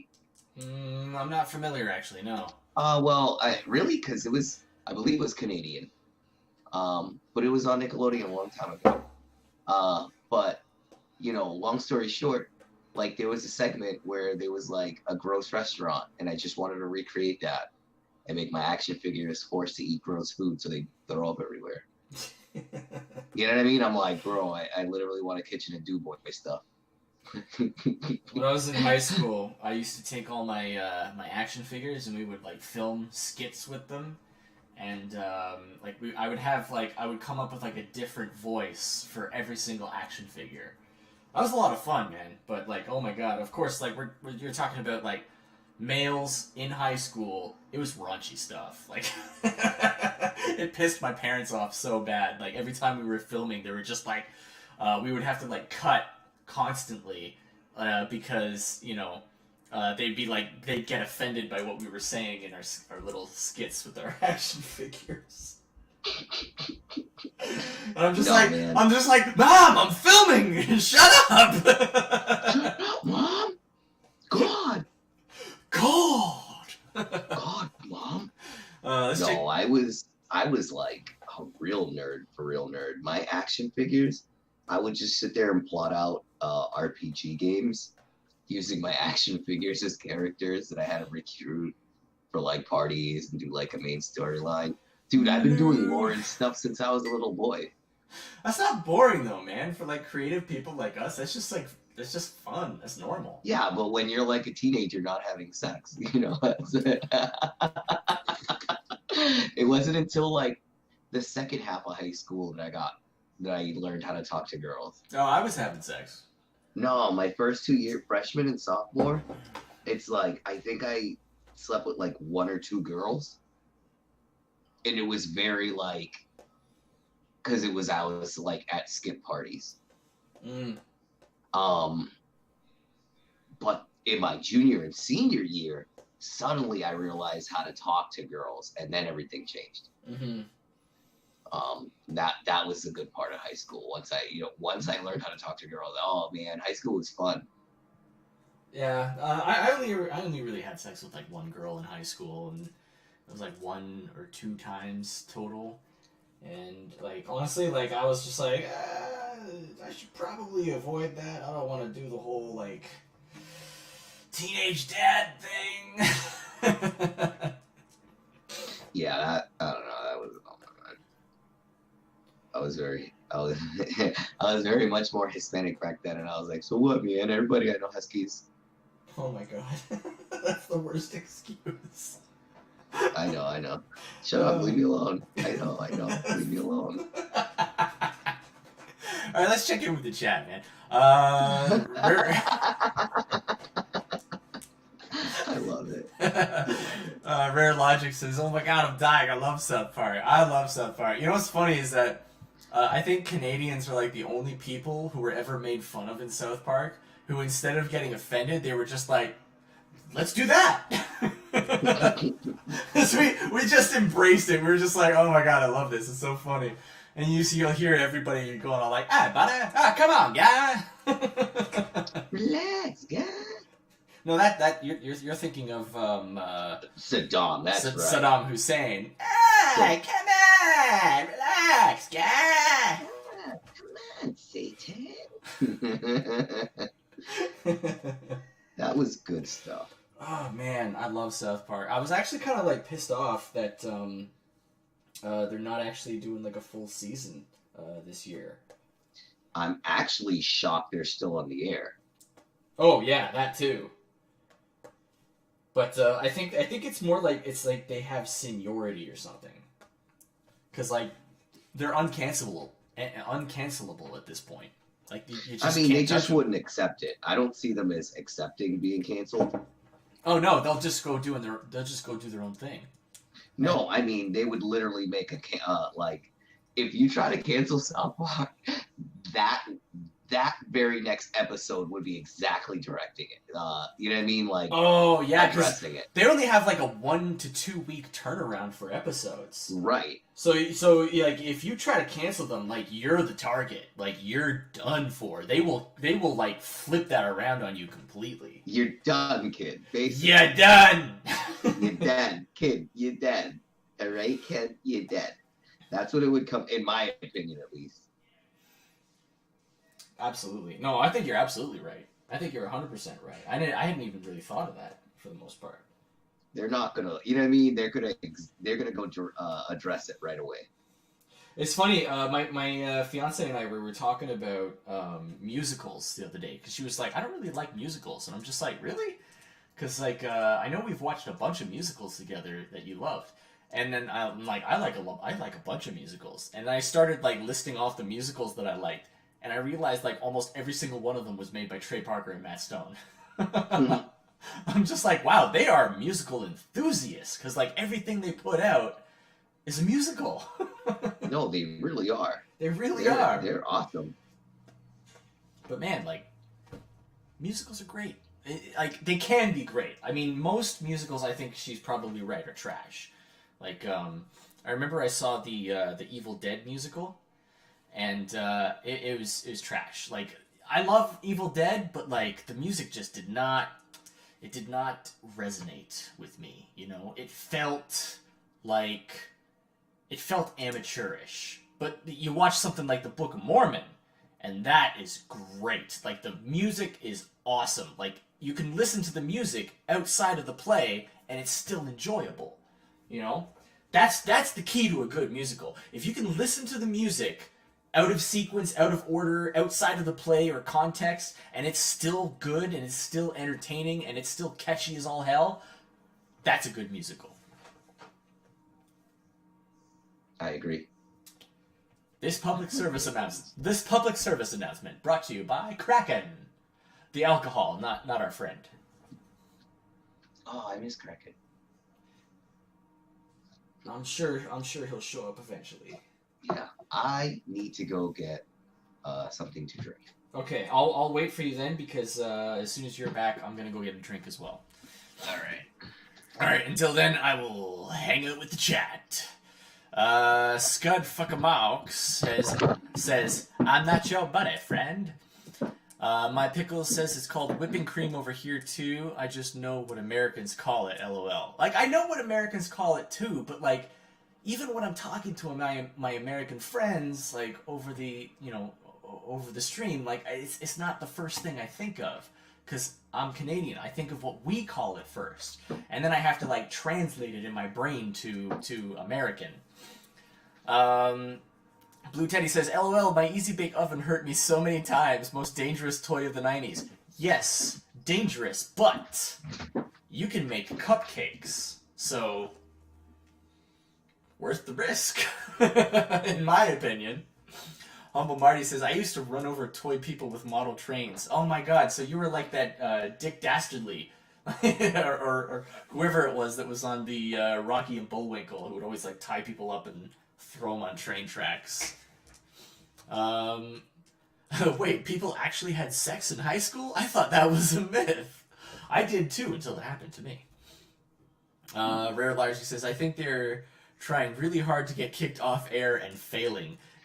They are trying to get kicked off air. They had a whole season where at the end of every episode they had hashtag cancel South Park. Like, they literally were coming up with their own cancellation hashtags. Like, they are trying to get canceled.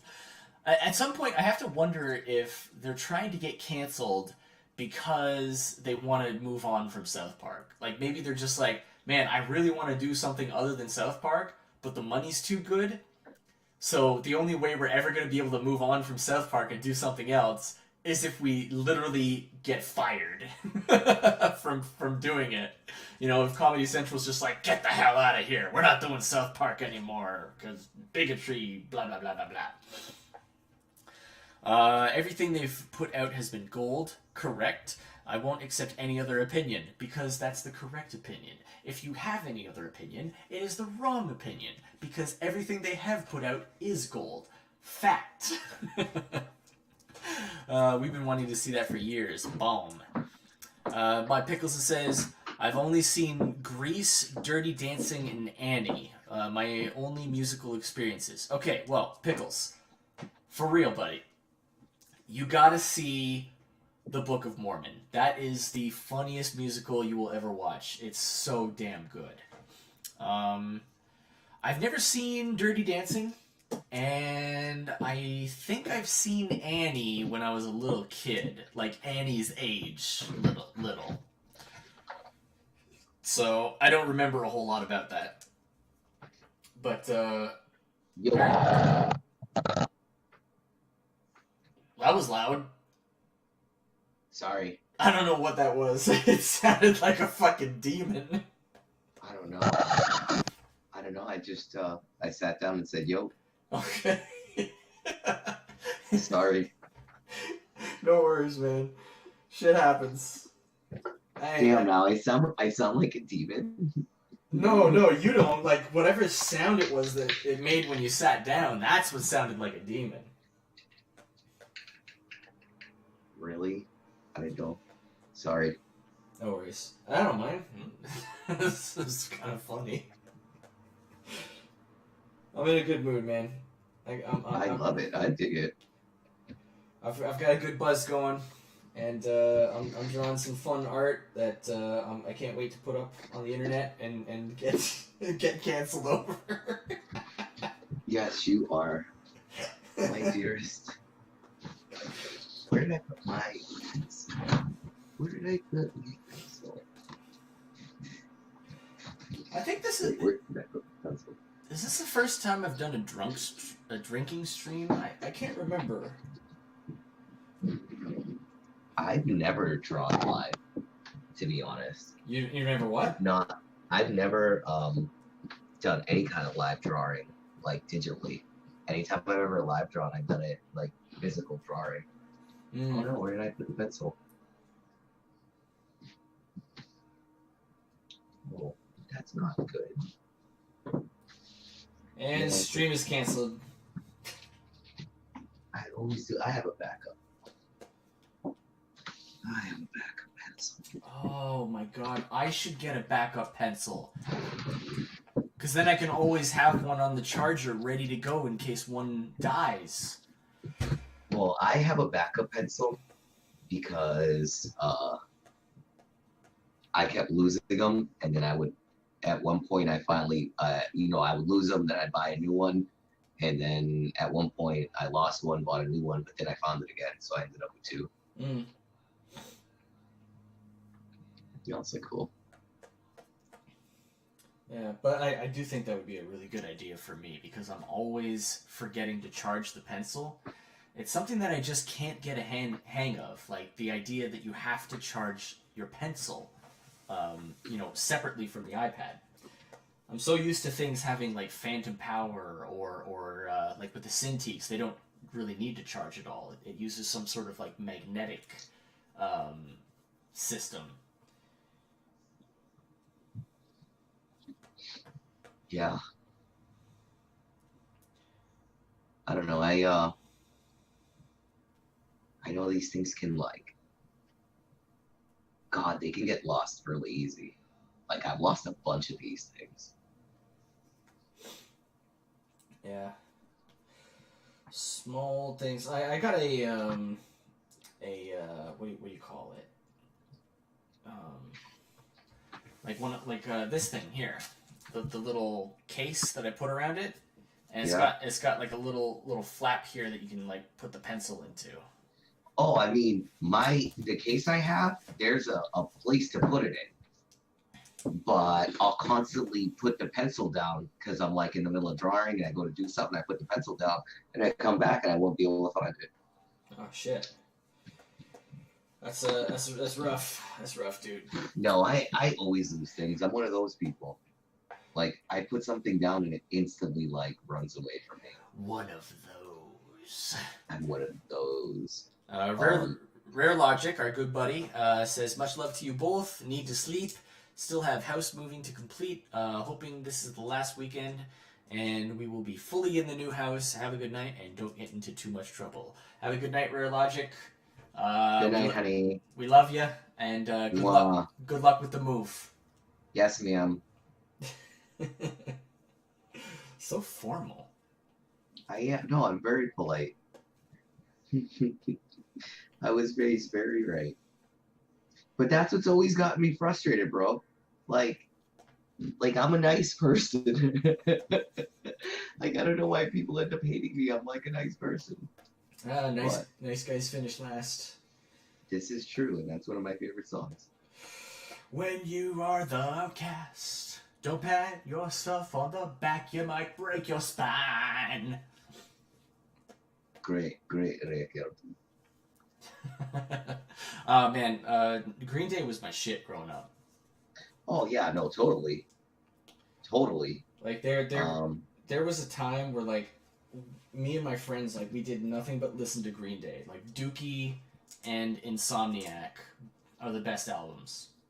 Dookie was honestly probably one of my all-time favorite albums ever. In my whole life, yeah. I really loved that one. I don't blame you. Really, really loved that one. I loved it so much that it ruined me for them, because they've never made an album to me that compared to that one. I don't know. I feel like to me though, I do stress very subjectively to me. Of course. I'm just saying. I feel like Insomniac probably comes closest. Yeah. If you were gonna say like on an objective level, I think Insomniac is probably the closest they've come to kind of like matching the tone and like the energy that Dookie produced. Because Dookie had non-stop good song after the other. Yeah, it was like nothing but hits. Like Dookie's one of those albums you put on shuffle and you just enjoy it. Yep. Man, I feel so bad though, because like they fell so far. Well, I mean, yeah, they did. Yeah. It's rough. Like they went full SJW or something, didn't they? Well, I mean, I expected out of them. Like they were always kind of that way. Like if you really like look at them, they were always like in a certain way. Really? Yeah. I feel like they were kind of like it felt really unnatural to me when they kind of made that shift. It felt sort of like they were kind of like playing a part. Think of where they were based at, where they grew up, their culture. You know, it seems like to me it was a natural progression. It's one of those things where man, it sucks, but it's like you're not supposed to meet your hero. Oh yeah. You know, like oftentimes you'll find that you don't agree at all with the person you love. There's a lot of truth to that saying, man. Like I met one of my heroes at a comic convention when I was younger, and it just like it crushed me. It crushed me. It literally it hit me so hard that I didn't draw for like almost like 5 years. Like I barely drew anything for like 5 years because of that. That's how much it like crushed my soul. You know, so I mean, me personally, I have lost some fans because of my personality. Yeah. Because there's been times where I like I'll say something and someone comes around and they're doing the haha and funny, and they say something that pisses me off. And dude, you know me. There's some times where something like just gets me, I'm gonna lash back. And I would lash back and I'd start doing like my asshole thing. And by the end of it, they'd like be unfollowing me and be like, fuck you, you suck. Like there's one dude I still see to this day, I'm not even gonna say his name. But like I see his name and I feel bad because I'm like, wow, you got like the way wrong impression of me. Mm-hmm. But it's like it was your fault though. Yeah. I mean, maybe mine too. Maybe mine too. I probably shouldn't have come at you like that. But it's like we're all just human. Yeah. I mean, man, it's really hard because like you want everybody to get along and you want to get along with everybody, but like sometimes like people just can't help themselves from overstepping the boundary, like the boundaries. One thing I really miss is when people had the right to not like something. Right? And I don't mean hate, you know, and I specifically say I don't mean hate, but I mean like if you're like, oh, I don't care for that. Like it's okay to not care for something. Yeah, like, you know, like you don't have to. Like even me, there's like I finally got over losing followers. You know, like sometimes you say something and people are like, all right, I'm good with you. Okay, I'm sorry, that's about it. Yeah. I mean, there's not much more that you can do. Like, I mean, it's just like with the, you know, the lateness with Wampool. Like, we did everything we could. Like, we had some, like, really terrible circumstances that we had to navigate. And we did the best that we could. You know, we kept everyone informed. You know, we apologized constantly. And, you know, there was still some people that were just, you know, gonna get mad. And some people that even took it personally. And, I mean, as much as that's just, like, not a logical or reasonable thing to do, like, what can you do? Like, you can't really do anything. You just gotta be like, well, I mean, that's the card we've been dealt. I mean, that's how they feel, so, I mean, that's how they feel. Well, I mean, so I definitely will apologize to the end of my life, but at a certain point, I do say, but we sent it to you. Yes, exactly. You know what I mean? Like, we didn't rip you off. Right. We didn't steal your money. We just suck. We're ass at this, you know? And it takes a lot to be able to say, hey, I fucked up bad. Here's your stuff, though. Yeah, it's like we didn't run away from it. We didn't deny it. We didn't say no. You know what I mean? Like, we owned it. Like, you know what I mean? I still feel bad to this day. Yeah, me too. But it was sent. Yeah. You know, but you did get it.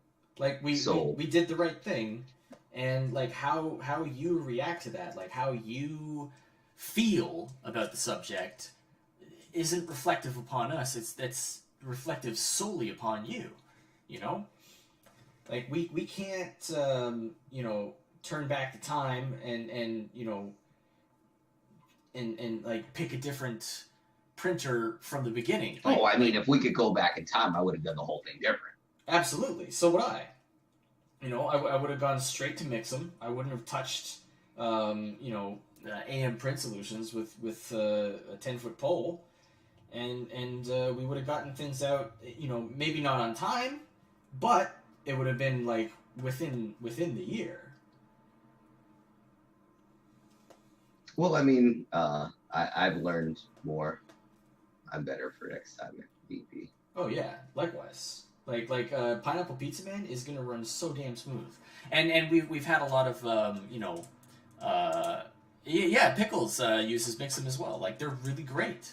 Like we did one round of print proofs. Like their system was so easy to work with that we didn't even need a second round of proofs or anything. Everything just worked exactly as it was supposed to, exactly as it was laid out, exactly as the template, you know, promised it would, and then we were ready to print. We got issue 1 and issue 2 and a round of proofs within 1 month, while AM Print Solutions was stringing us along for like 9 to 10 months before we were just and that's on us too as well, because we put up with that crap.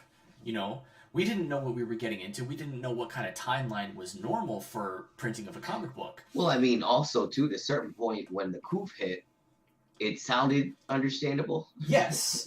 Their excuses at first did sound somewhat reasonable because of like the China virus and the fact that they were based out of China, which was something that we didn't know when we first got into bed with them.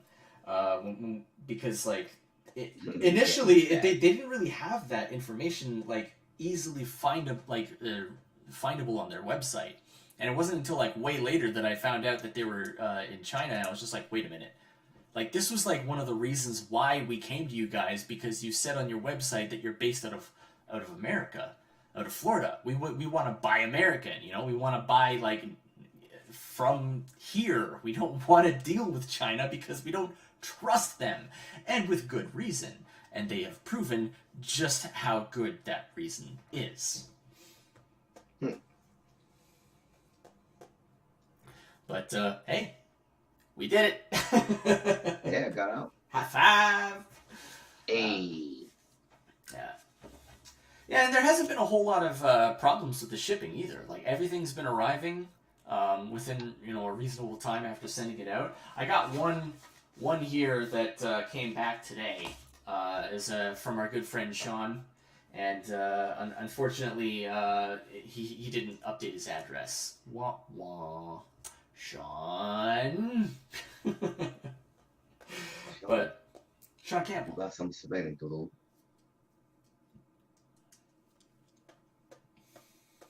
From the Ferryman? No, I said he got some splitting to do. Oh yeah. Sorry, I didn't quite catch it. But yeah, no, it's all good. Like, I mean, you know, we'll do what we do. We'll get it sent out again. We'll make sure it's the right address. And there's been a couple other backers that things have got sent back, and we've had to update the address and send it out again. It's not that big of a deal. And overall, the shipping has been, you know, relatively reasonable. It's still very expensive because we had like 400 people to send books out to, so it was expensive purely on the basis of numbers. But you know, next time, like, we know what we're doing now. We know what we're doing. We know what the costs are. You know, we know what is reasonable for stretch goals, and you know, what kind of extras that we can include for what prices. We know what printers to go with. You know, we know all of it. We're ready to go. Like, I mean, this was our trial period, and you know, it could be a lot worse. It could be a lot worse.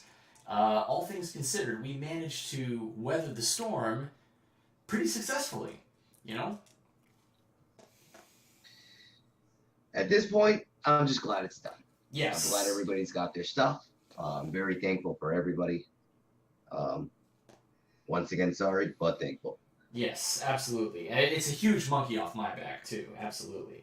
But, I mean, it's like what you said earlier on one of your posts. You said something about Thanksgiving, and I said, like, you know, this year, while it's been kind of a down note financially, spiritually, you know, it's been extremely positive, you know. And finishing and fulfilling Wampool is definitely a big part of that for me, because that's you know, a pretty big landmark, not just for me or for you, but for Science Wizard Comics in general. Like, we found our groove, and you know, I think that's going to, you know, translate with future projects, and it's going to be a lot more fun the next time around. Right.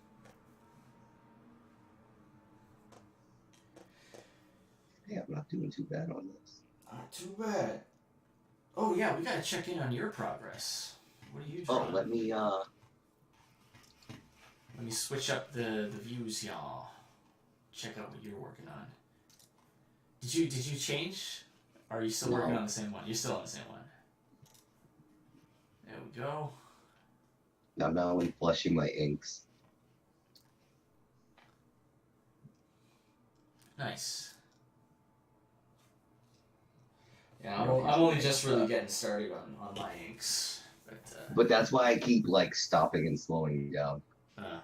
Actually, speaking of slowing down, I'm going to go and grab myself a delightful beverage. I'll be right back. Not too shabby, right? Not too bad. I haven't drawn Wampool in a while. I've been drawing Marlena for a while now. So this is actually really fun. I haven't drawn Wampool like completely in a bit. And I'm glad I, for the most part, still got it. There's things I don't like. I don't like this bag, but I don't want to obsess over it too much because this isn't like a big time official sketch, and I do want to get something finished for you guys to see. I like to think I'm pretty quick drawing. Let's get this. Yeah.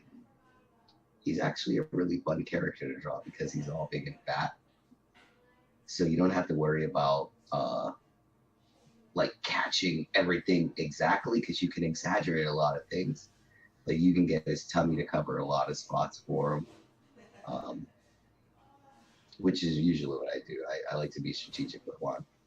I like to be strategic with anything I'm drawing, just to kind of save time. Because you can get a lot done. That's why I'm leaving that bag alone, because I feel I'll get a lot more done if I don't obsess on something like that right now. Maybe I'll go back in because I do that, but not right now.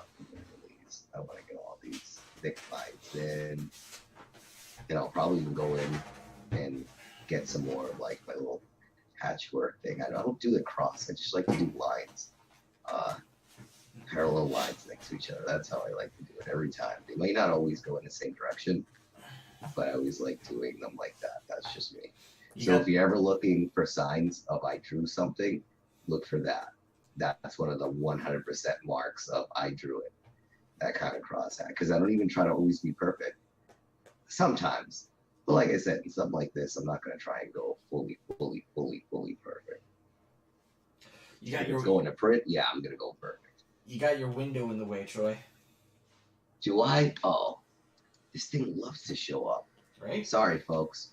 I just move before I close it. I move it to a different area or like a different screen so that it doesn't pop up right in front. Oh, that's a good idea. Yeah. I will do that the next time. There you go. Very nice, buddy. Hey. Thank you, buddy. I'm always helping out, guy. You're a good friend.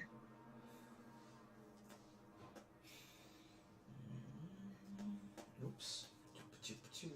I like Mike Wampool. He's all happy and excited. He's happy because I'm finally drawing him again. I'm not even a fan of Moon Girl, but I keep drawing her because it just outrages all the right people.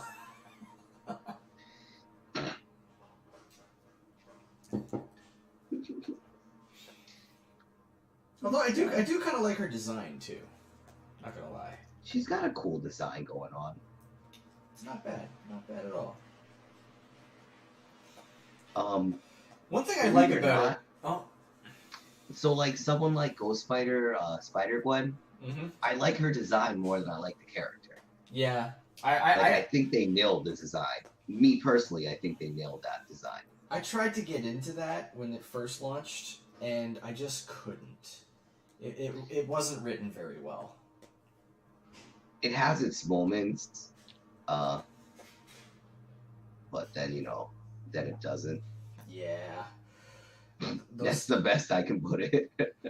Yeah, no, it does have its times, but then it's like that it totally didn't have its time. It had some cool stuff going on with like the fans and stuff when it first came out. Did you ever hear the music? Like the song that they did, like the first issue, they introduced that she's in a band, right? Like in a punk band.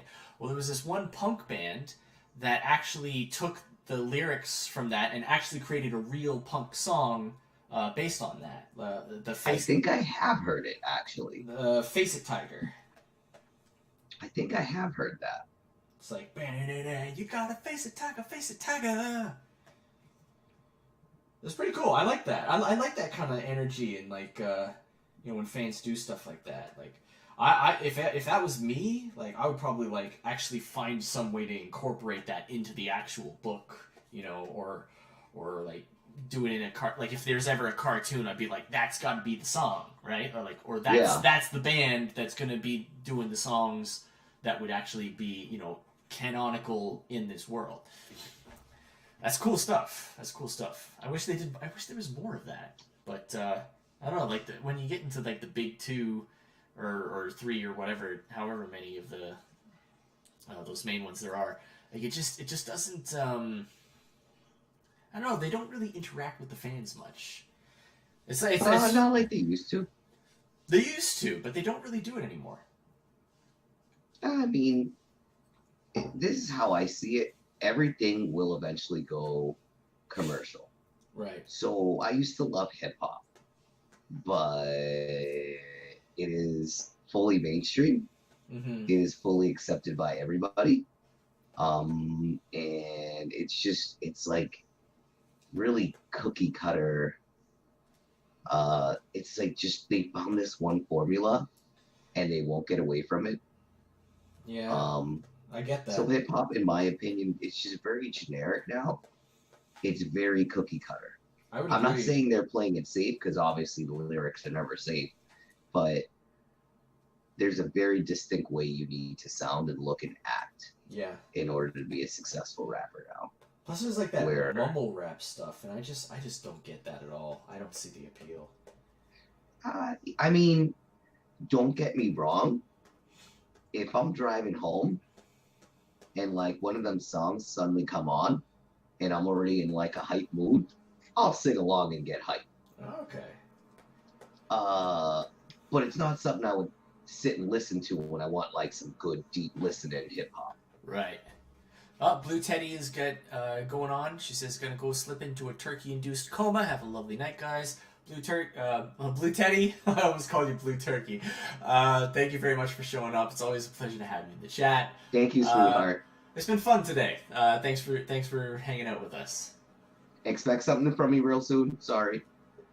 It was the holidays. I'm sorry. You got a commission? Yeah. Nice. And here I am drawing Wample instead, but I don't want to draw somebody's commission line. Yeah, you don't want to do that. I wouldn't do that either.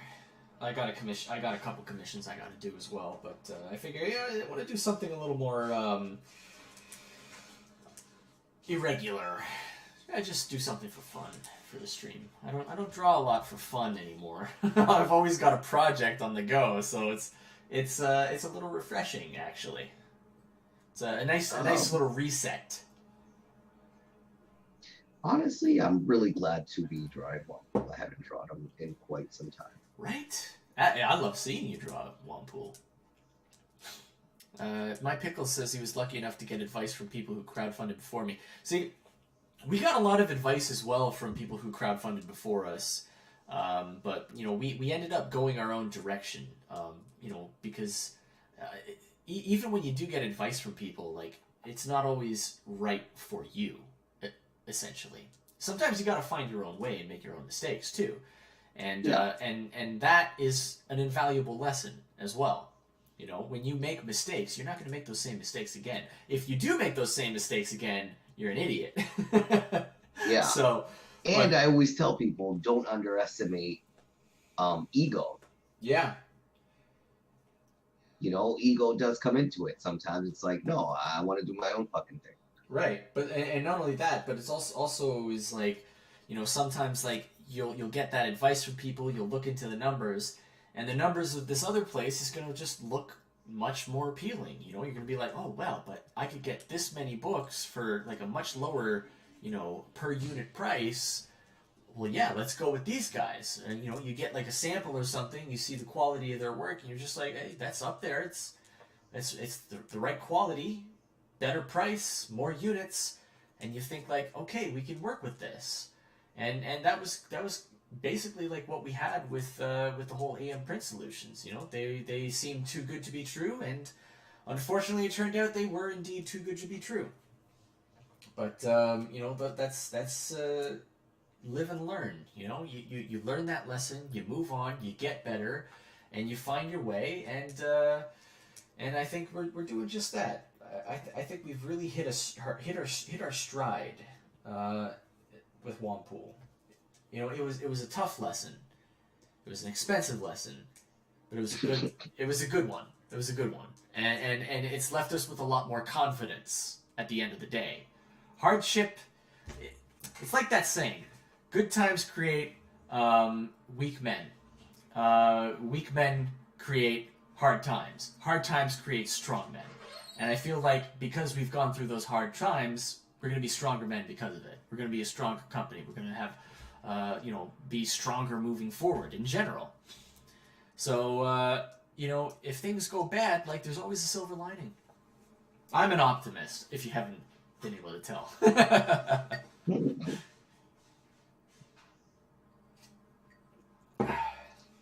This ain't a bad wobble. What's that? That's not bad at all. No, I was thinking like that'd be good for like a card art or something. I want to make new ones of new heroes and characters. Oh yeah. Yeah. Like Nate and Teddy and people that haven't really gotten the card treatment yet. And White Savior. Yes, I need a White Savior card. That is a fact. Everyone loves White Savior. I love White Savior. Dude, White Savior. It was one of those funny characters. I gotta admit, that was one of those like you ever get one of those lightning in the bottle moments? Oh yeah, yeah. Like absolutely. That's what she was for me. Like it hit me. I was like, wait, because you remember I had a whole nother plan for that scene. Yeah, I remember. And I just didn't want to go through with it anymore, so I had to do that rewrite. It's like, what can I do that's just as funny?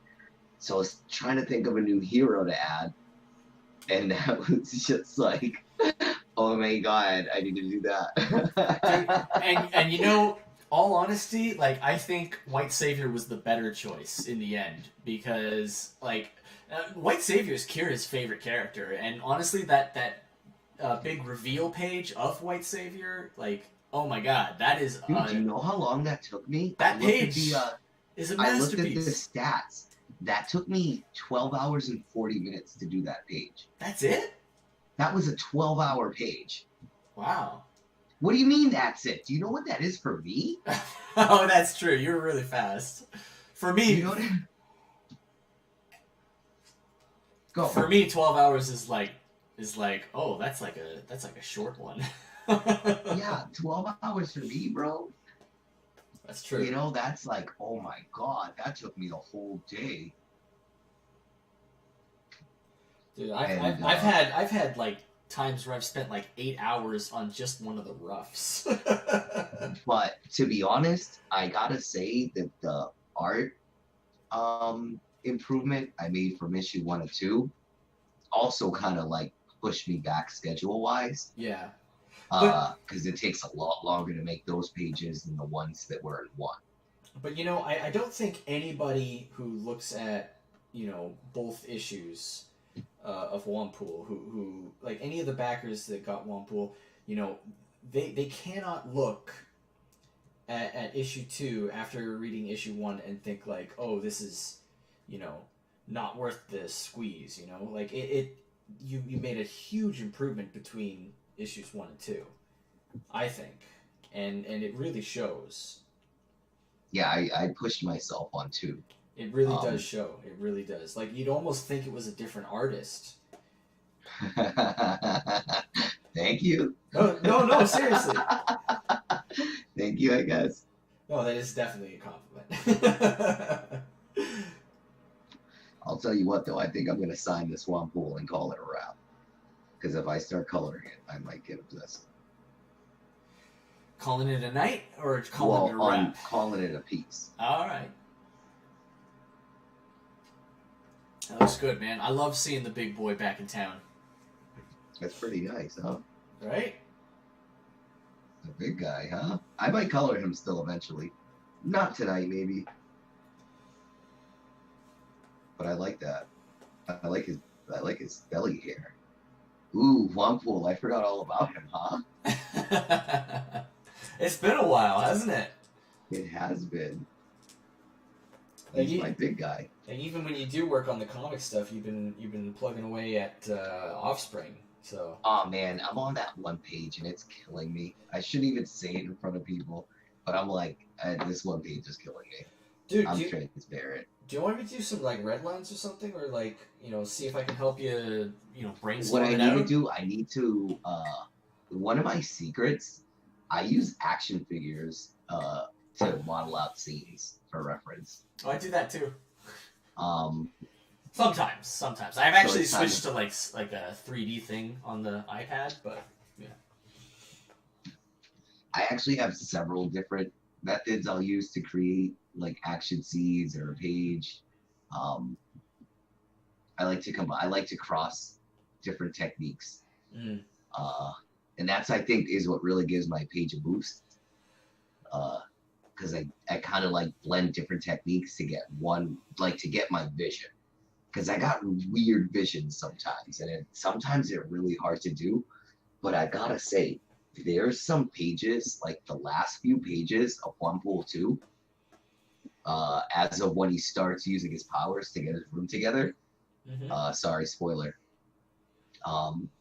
Those are like, you know what? I'm gonna share with you I'm gonna look for the storyboards. Those are direct from the storyboard, and like to see them like live in my hand, I'm like, oh my god! I remember when I like rough sketched that and wrote on the side of the square like, oh, so this is gonna be happening in this scene.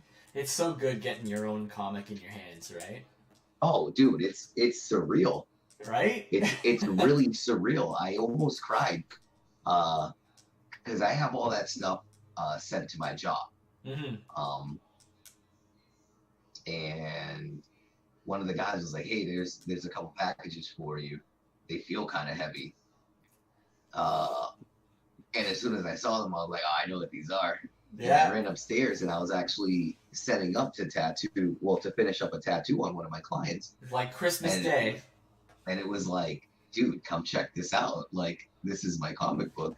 Like, I made this. And it's like, it's really cool to see. Like, even the cover, like, I look at the cover and I'm like, bro, I remember drawing this. Like, some pages, I remember cackling as I wrote the dialogue. Like, like the whole white savior scene, dude, I was cackling the whole time I wrote it because it was like, dude, this is great. Like, this is good stuff. I believe it, man. Like, I was dying when you first showed me the white savior. And like Captain Frugal said, it's not exactly for the easily offended. Oh no, obviously. But I invite everybody to give it a chance. Like there's a deeper societal message. And it's a good message too, I think. Like and it's like it's like a good story starring an LGBT character who's like a good, well-rounded, fleshed out, good dude. You know what I mean? Like it's good. Like if you're the type that's after representation and diversity, like you're not gonna find more than One Pool. No. There's only one white. There's two white guy characters out of the whole cast. So. And one of them's gay. Yeah. And one of them died. And one of them's gay. You know. And the other one died. Yeah. Or at least got beaten all to hell. He's in the hospital. We don't know. We'll see. But yeah. So if you're one of those people, I mean, I hate to even put it out there like that, but I mean, it technically is one of those books. No, even on Comixology, it was categorized as an LGBT book. Oh, is One Pool already on Comixology? Oh no! I mean, pardon me, Comic Central. Oh, okay, okay. Still alive. My bad. R.I.P. Comic Central.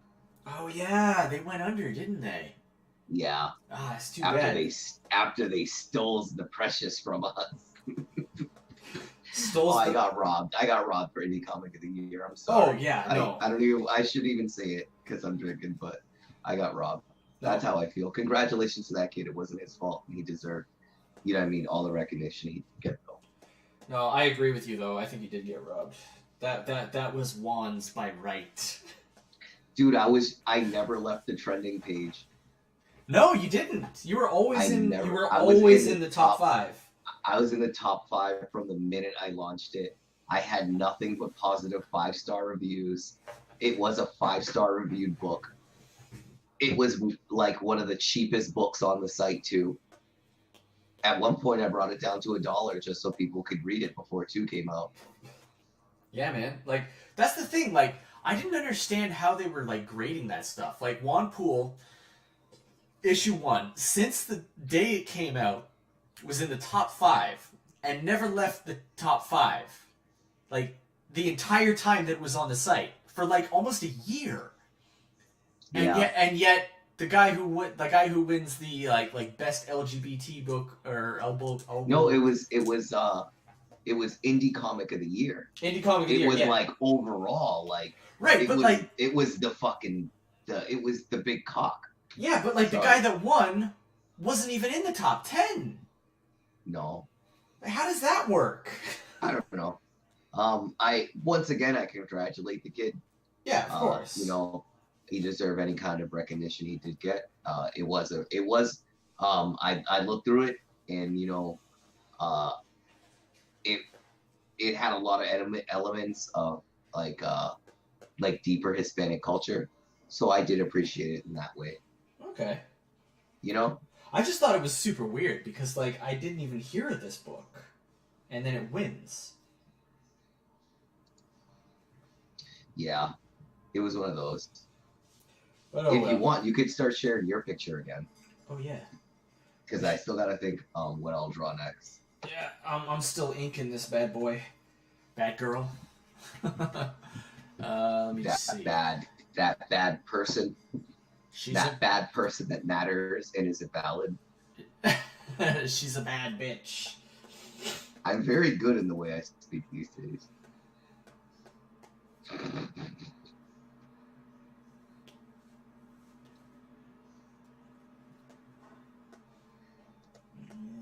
No, let's go a little more like that. Yeah. Doing some simple inking, nothing super fancy. What do you think so far, eh? Not too shabby? Not too shabby at all. At all. Very nice. I like your stuff, huh? Jesus. It's quite a bit different from my other Moon Girl stuff, right? Oh, yeah.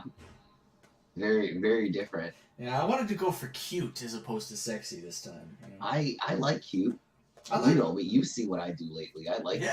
Yeah. No, I love cute. I've always been a big fan of cute. I'm a big fan of the whole magical girl aesthetic. I had that. Like even my avatar right now, it's like the cute. It's the cute drawing of what I Exactly. You know, I had that my latest commission that I did, or not that I did, but that I got commissioned was for Chiefess Firewater, and I found this really great artist who does like this amazing magical girl style. And I love that aesthetic. I love that super girly, frilly, magical girl look. I don't know why. It just appeals to me. It's like, it pleases my eyes. And so as soon as I found this girl and I saw that she was, you know, doing commissions, I was like, I gotta get one. And she only had like 3 slots opened, and they filled up in like an hour, like less than an hour, I think. So I was super happy to get that. Actually, here, since we got screen share stuff going on, maybe I can open it up and share it with people. I'll show you. I don't know if you've seen the finished one yet. Let's see. Let's go to Pineapple Pizza Man. Is it in this? No, it would be in commissions. Commissions, and here we go. So here's the piece that I got commissioned. It's of Chiefess Firewater and her alter ego, Nina. Look at that. Isn't that gorgeous? That is really, really pretty. Right? It's super, super pretty. Look at how cute she looks. Right? So cute. And then she's got, you know, after she transforms into Chiefess Firewater, you know, she did the whole Chiefess doing like this action. That's really pretty. Right? I love it. And she's barefoot. Of course. She's always barefoot. Yeah. That's her thing. Yes. Just for you. No, I'm just kidding. Thank you. I love Chiefess Firewater. Like, great big, like 7 foot tall Amazonian magical girl. Native American magical girl. I love it.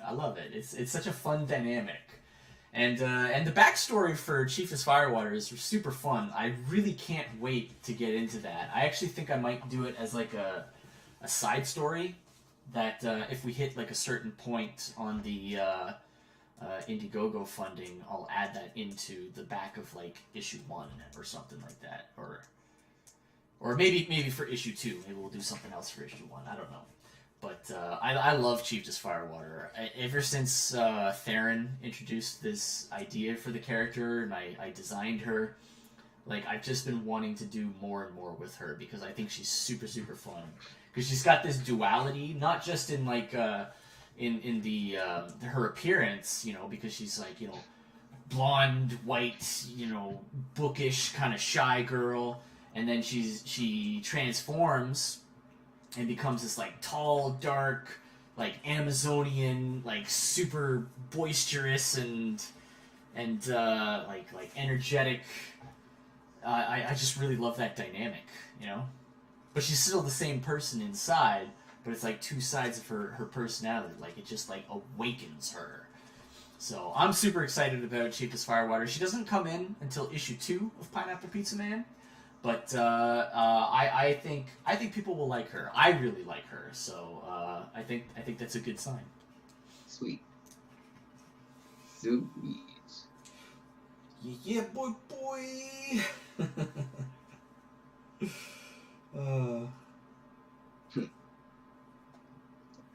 Hold on, let me grab another sip. Oh, what? Oh yeah, I just remembered. Thanksgiving's over, so guess what? It's Christmas time. It's Christmas time. It's Christmas time. Now I'm gonna celebrate. Now I'm gonna be obnoxious. No, things have to go in order. First candy, then turkey, then crema. See, for us, it's actually kind of the reverse. It's actually first turkey, then candy, then crema. Regardless, there needs to be like time given to each day. Mm-hmm. Yeah, absolutely. You know? But like for us Canadians, we get to go like straight from candy to crema. But I actually liked it. For us, it's candy, turkey, crema. I agree. I think that's better. I think it is. You know, because it's like you're still looking good in the summer, and then you get to start eating candy, and that starts to layer the winter flub, and then it brings you into Thanksgiving that just like finalizes that you're going to be fat until the spring. And then like Christmas season, Not me. like, there's always cookies. Well, no, I'm looking pretty great these days. Yeah, I'm working hard at it though. Yeah. Oh no, I definitely put a lot of effort. You got to, man. You got to. Like otherwise, like man, it sneaks up on you. Yeah, That kills me. I like doing nice. Oh wait, Pickle said I still don't have my own comic in my hands. You will, sir. You will. Oh man, I'm so excited for you when you get that, Pickles, because it is such a good feeling. Like One Pool isn't even my comic. Like I'm just publishing it. But even as the publisher, I'm like super stoked on it.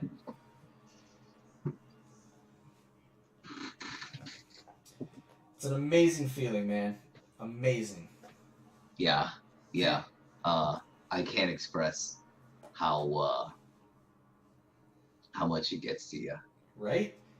I'm so excited to get Pineapple Pizza Man. Like I've sent out for the proof for the Kablam proof, for the rough. Like I haven't even finished the book, but I decided to just go out and print a proof for the rough, so I can see how everything's lining up. See if I need to make any changes once I go through the inking and coloring.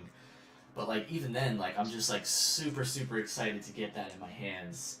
The next round of Wampool prints, Wampool proofs for Kablam will be arriving somewhere around December 14th, and then probably a couple days later, the Pineapple Pizza Man one. So, and a fun thing we're gonna do with the Pineapple Pizza Man one is we are going to be holding an auction for the very first issue, the very first printing of the rough copy version of Pineapple Pizza Man.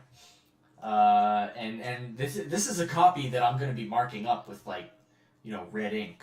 I'm going to be like drawing in it, making notes and all that. So it's going to be quite the collector's item. So keep an eye out on that. It's going to be interesting. Because like I'm going to mark it up. I'm going to get all the notes I need out of it, and then it's going up for auction. That's it. I'm not going to keep it. It's going to be someone else's collectible, not mine. Why not? Why not? I think it'll be fun, right? Somebody's going to want that. I mean, I've always been a huge fan of like behind the scenes stuff. So, when it comes to comic books, like it doesn't get more behind the scenes than that, like a full printed issue of the rough version with notes. That's pretty cool. I mean, I'd be pretty excited about that. Mm-hmm. Mm-hmm. I don't know. Maybe I should sign a copy and give it out for a raffle.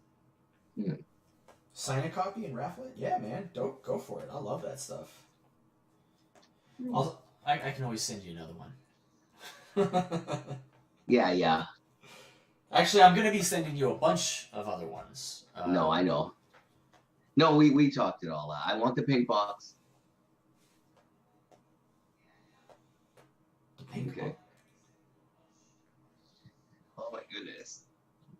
I tell you what, dude, I haven't had a nice drink in a while. Right? Me neither.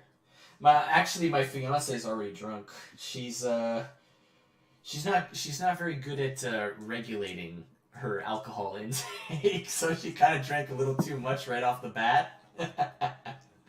Oh no. This is what happens when I don't mix her drinks for her. Oh no. No. I imagine she's probably got even less of a tolerance than I do. That's. I don't have that big of a tolerance. I don't like. Me neither. I don't know. Well, the trick is to not drink too often, and then you won't build up a tolerance. Right. And so then you can actually get drunk without having to like spend a shitload of money. Yeah. That's the thing I hate about like building up a tolerance is like the cost. I remember I had this friend in college, Felipe. I love the guy. He's so funny, and he's a great guy too. But like he had such a high tolerance for alcohol, he had to spend a friggin' fortune to actually get drunk. He had to have like a 24-pack of beer all to himself just to get like a little bit of a buzz. It was crazy. I'm like, that's so expensive. I can't do that. Man, when I used to be younger, I used to get 30 racks like every other day. Put them in my fridge, man. That's rough. I had a Jaeger tap. Oh yeah, you were telling me about that. Yeah, that's pretty cool. Jaeger tap. That's pretty cool though. I gotta admit.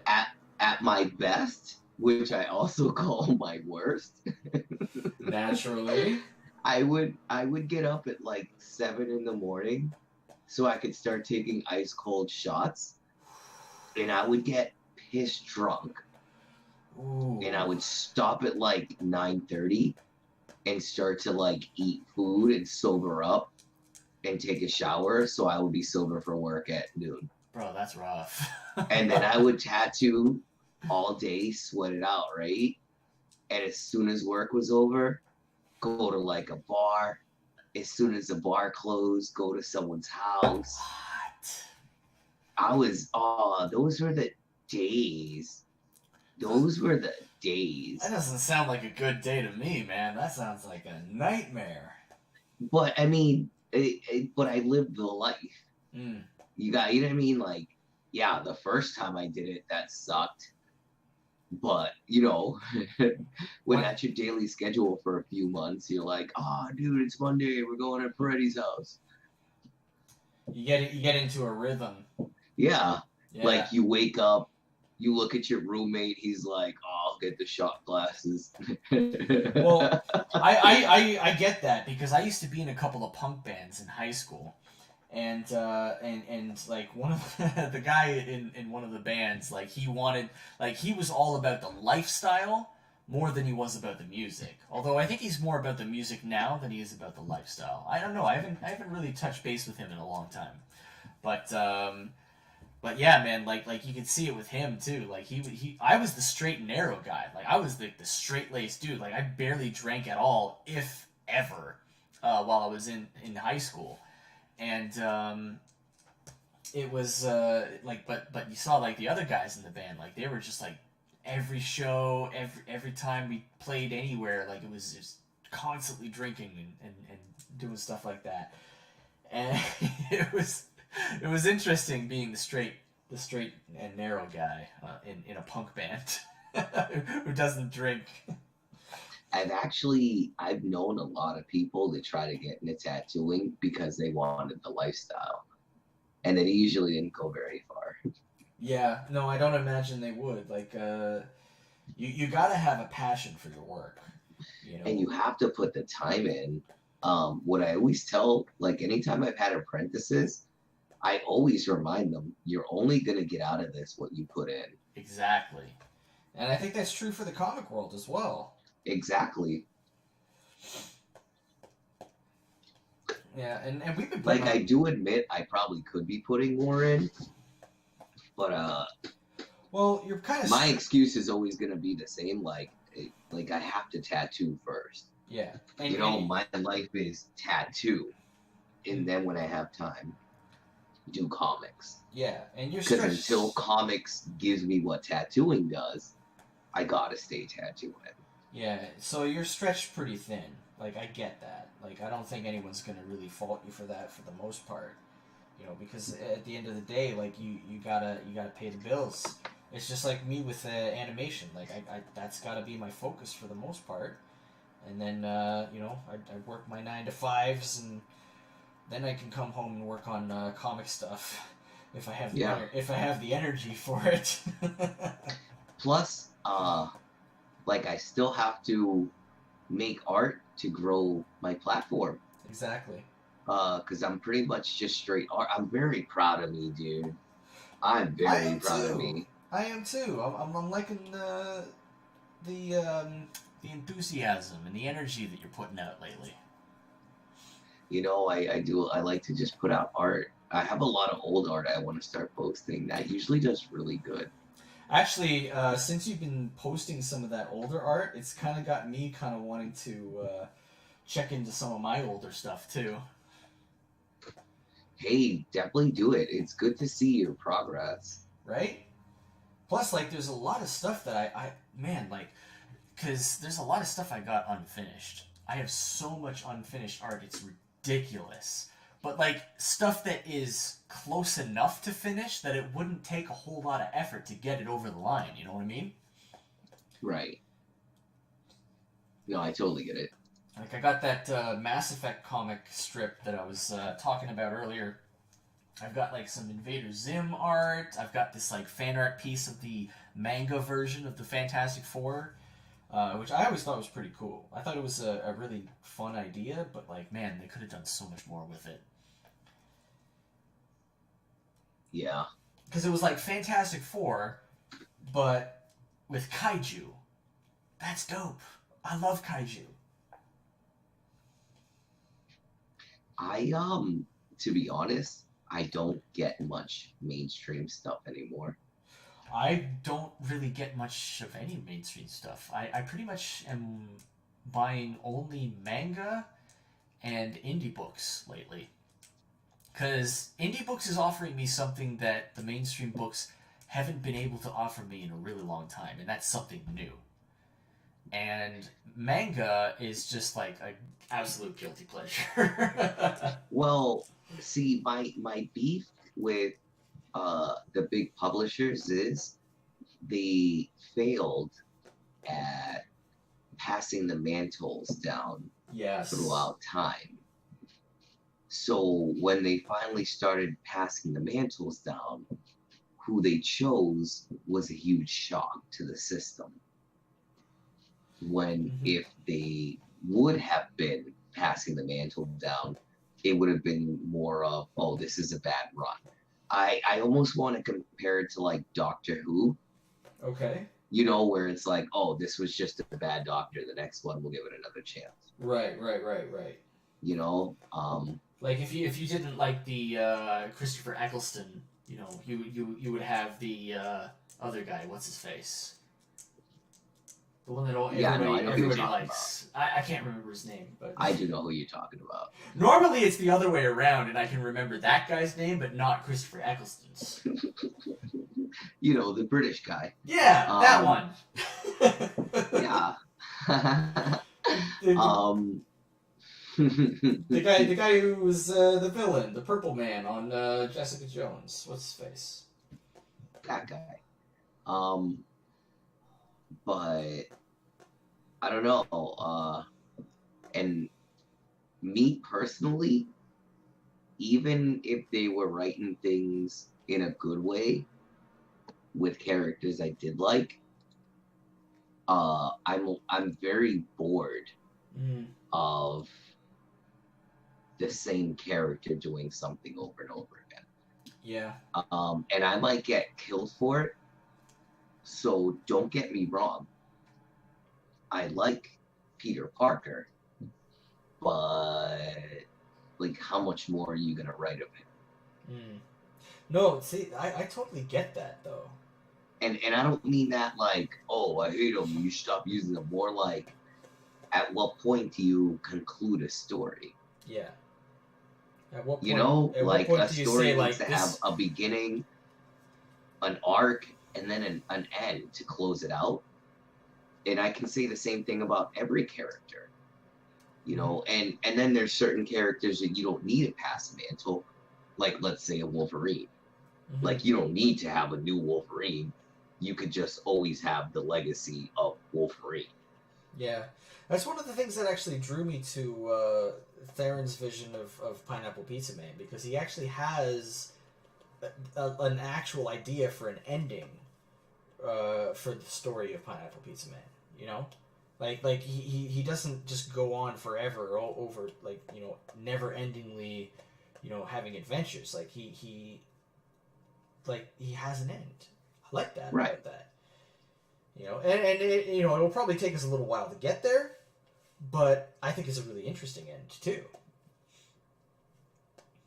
Right. And then also, you know, if I'm going to continue to criticize mainstream comics, they're not going with the best version of their new characters.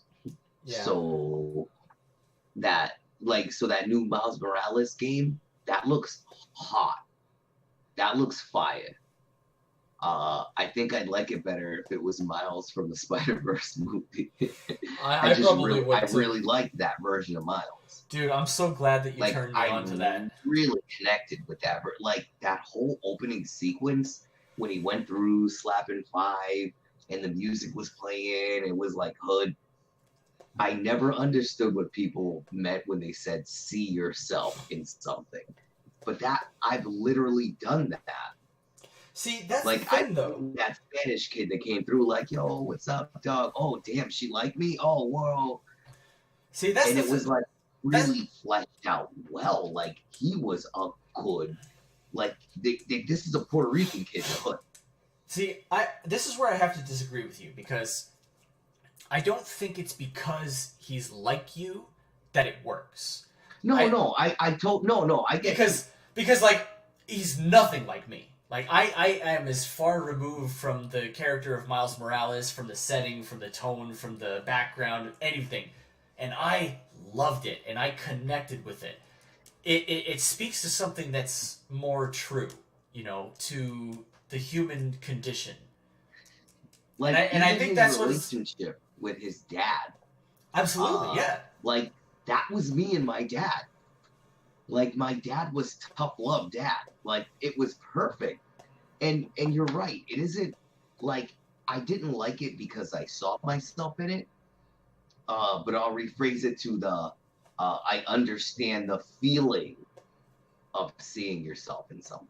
Right. Okay. Yeah. I get that. You know, although I also really, really liked Spider-Gwen in that. And clearly, I'm nothing like Spider-Gwen. All right. Are you sure about that? Are you sure? I'm pretty sure. I'm pretty sure. I'm pretty sure. Okay, getting back to the chat. My Pickles says, I still don't have my comic in my hands. We already saw that. I think I'd break down. Definitely getting the Weldon cover framed. Are you talking about the one with like the whole group of indies? Because I know that when I get that cover, I'm going to get 2 copies, and I'm going to frame both the front and the back. Because I love that.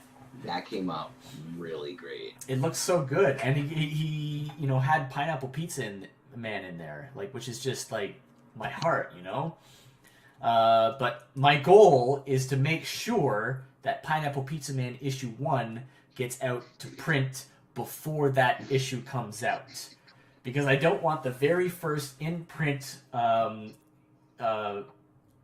appearance of Pineapple Pizza Man to be someone else's comic. It's got to be ours. It's got to be. Hey, there's nothing wrong with that. There's nothing wrong with that. But it's just helping to motivate me to move forward on it a little faster. You know what I mean? Wampool debuted in a Tim Lim comic. That's true. Before he ever was published. I'm very proud of that. Tim Lim's a great guy. He's a great guy. I love Tim. His characters are hidden in my comic too. Yep. It's a very likewise thing. I love doing that. I absolutely love adding other people's characters. Let me know if you ever want to have your characters somewhere in the background of Wampool. I'll find a way to get them in. I'm actually pretty good at getting tiny little things in. I think that might be one of my favorite parts of doing a page, like sneaking in Easter eggs. It's a lot of fun. Unfortunately, I haven't had a whole lot of opportunities for Easter eggs in Pineapple Pizza Man issue 1 so far. You gotta be crafty. Yeah, you do. You don't want to make it too, like, overt or obvious. Like, if you look on the very first page of Wampool 1, Wampool has a replica of Red Ninja Momiji's sword really? on his cabinet. That's one I didn't know about. Armand Strange has just joined the chat. He says, hey, Primo. And he says, sup, Josh? Hey, Primo, how you doing? And it's good to see you, Armand. Always a pleasure. Very nice. Dude, we've been going like 2.5 hours. But we've been drinking and drawing the whole time. I'm like kind of drunk to draw. Sorry. You're too drunk to draw, man. Well, I don't drink that much, so I'm like getting fucked up. There's no such thing as too drunk to draw.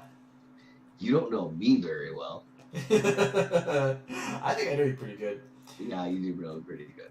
I've actually animated drunk before. It's actually pretty good. Keeps you loose. I don't really do good much for animation. drunk. I don't know. I'm not like I'm not.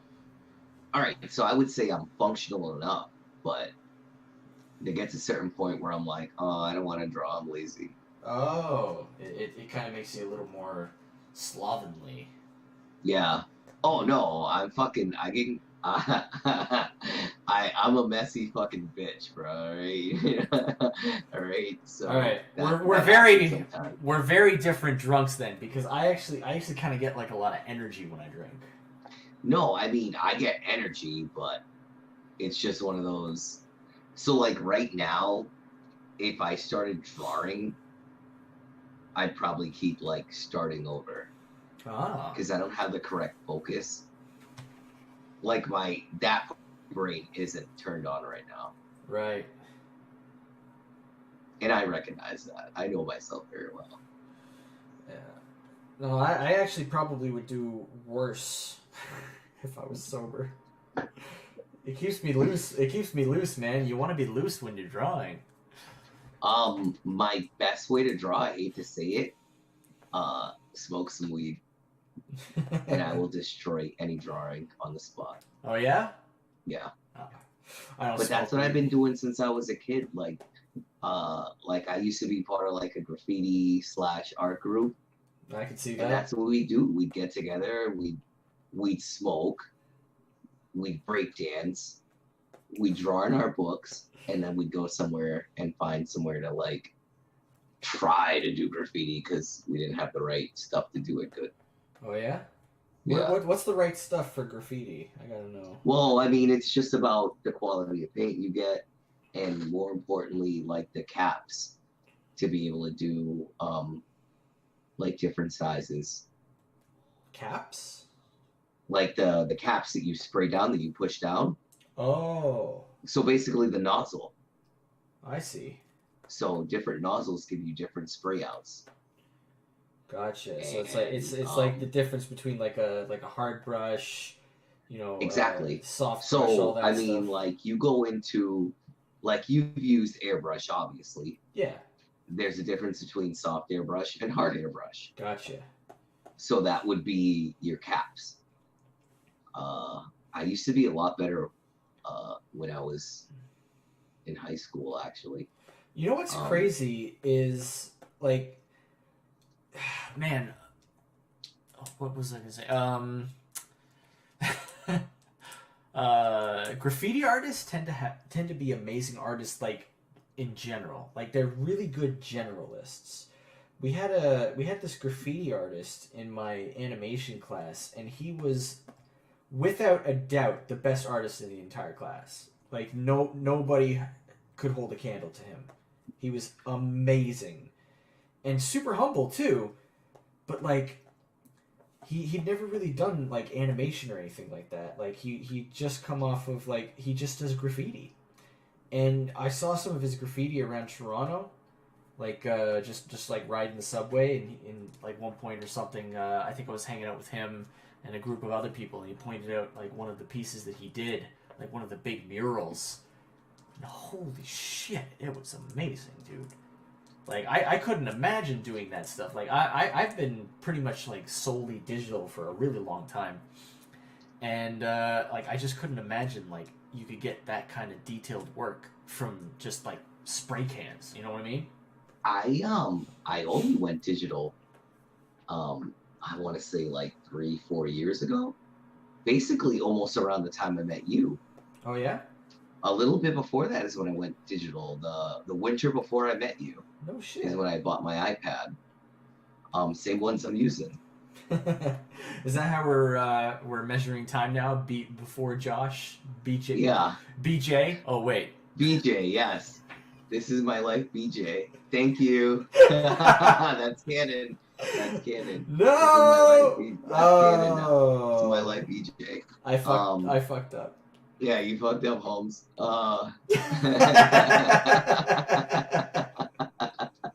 You fucked up, Holmes. Oh no. But before then, no bullshit. I was like one of those really pretentious, if anybody uses digital, you're really just cheating. You don't know how to do art for real. Because I only did like physical traditional art. I drew everything out with a pencil. Oh, I put it on a light box, and I'd go over it with inking pens. You were a and douchebag. Yeah, I was a douche.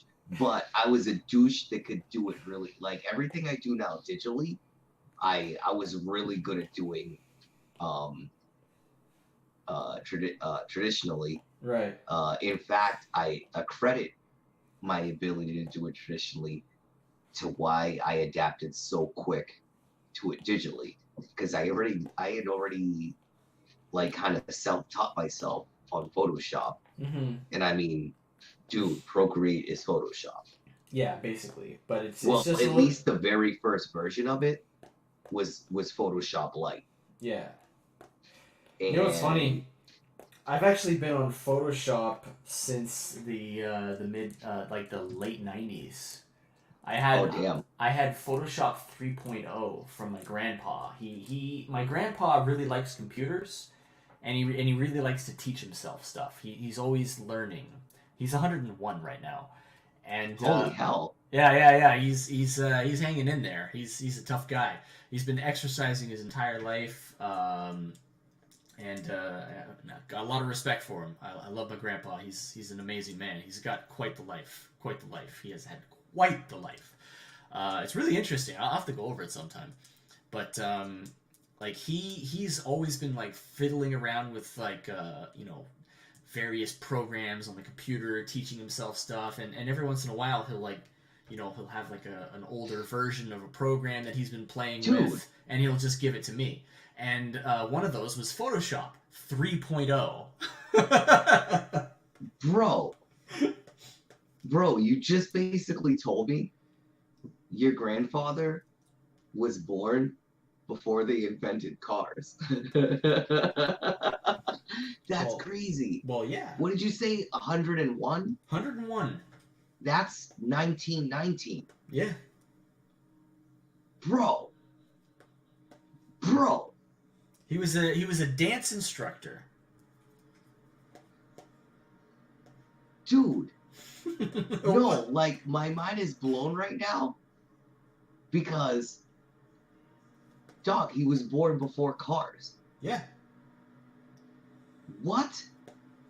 Holy hell. Oh, dude, why would you tell me right now that I've been drinking? My mind's like fucking, a nuclear bomb just like exploded in my mind.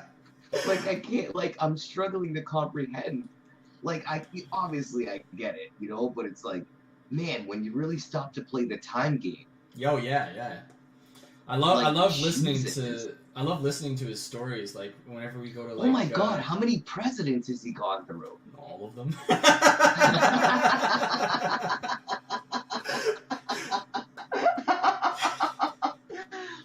Oh my god. No, we have prime ministers here. Oh yeah, the prime minister. Oh no, man, he's great.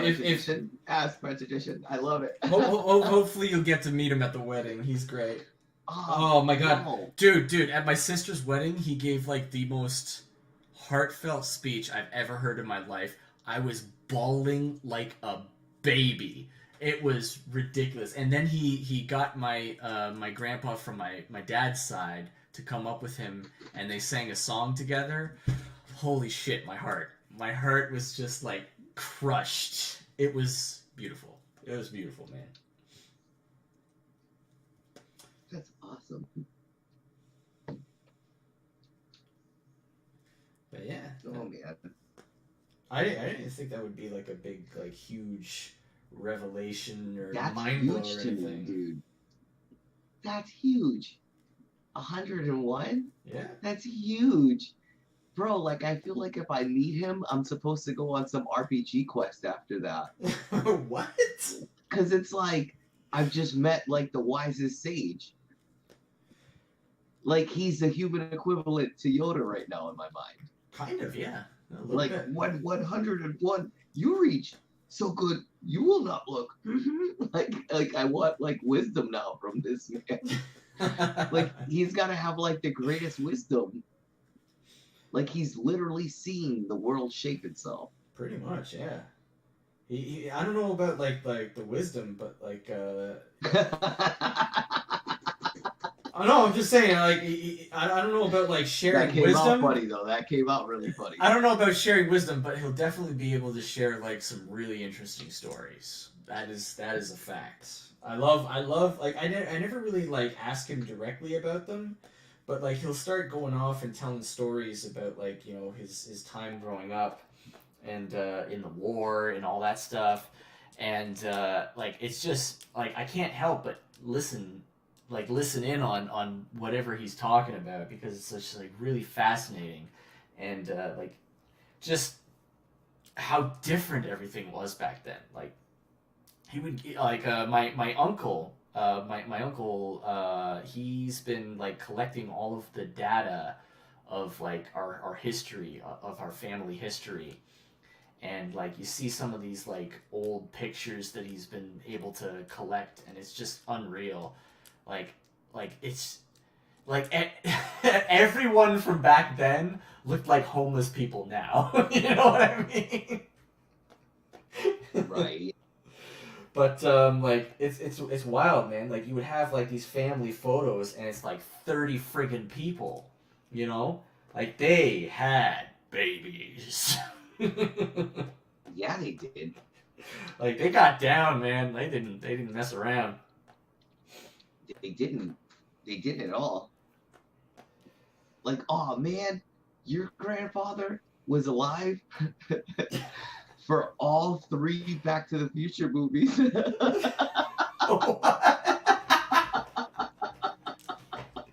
I see what you mean. I see what you mean. I see what you did there. All right. Awesome. All right, I'm gonna go get another drink. I'll be back. Do it up. I'm sorry, folks. I'm really taken back. That's 101. That's so 1919. I wonder if 1920. Well, it was 1919 as bad as 2020, but in their terms, that would be really funny to me. If like I might have to look that up just to see, because this year has kind of been like, Jesus, what the fuck? And I can't stress that enough. This year has really been like a what the fuck kind of year. But I mean, we're all trying to make it through it, right? Hopefully next year's a little bit better. But at least in the meantime, it's finally Christmas time. So at least there's that. And tomorrow I gotta go get a tree because I want to decorate my tree. Because now it's finally the time to do it. What's tomorrow? Black Friday? Yeah, I work. That sucks. But, I mean, whatever. I'm just rambling now because I'm waiting for Josh. That's awesome.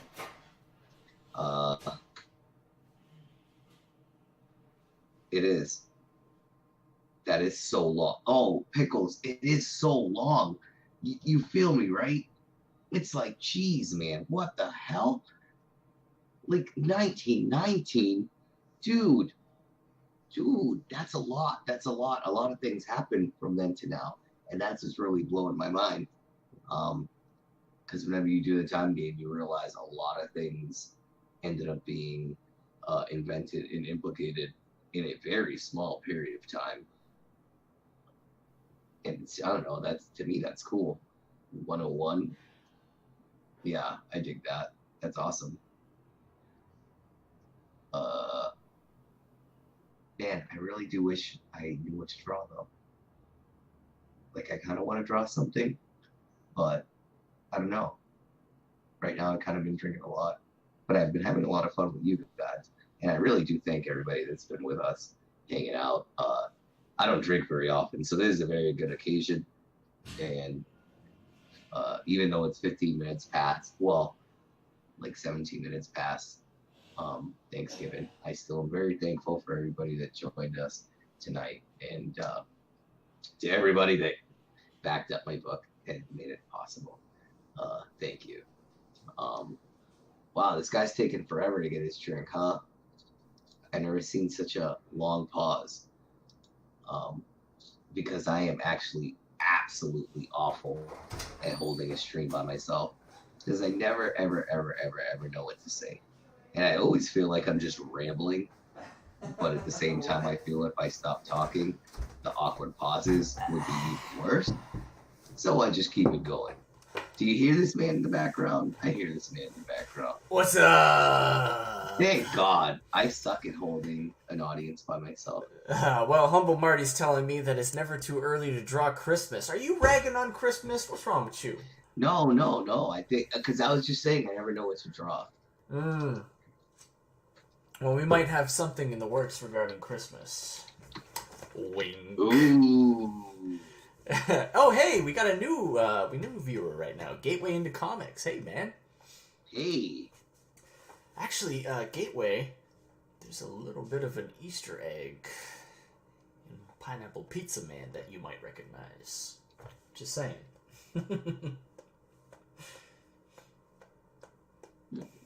Cryptic, isn't it?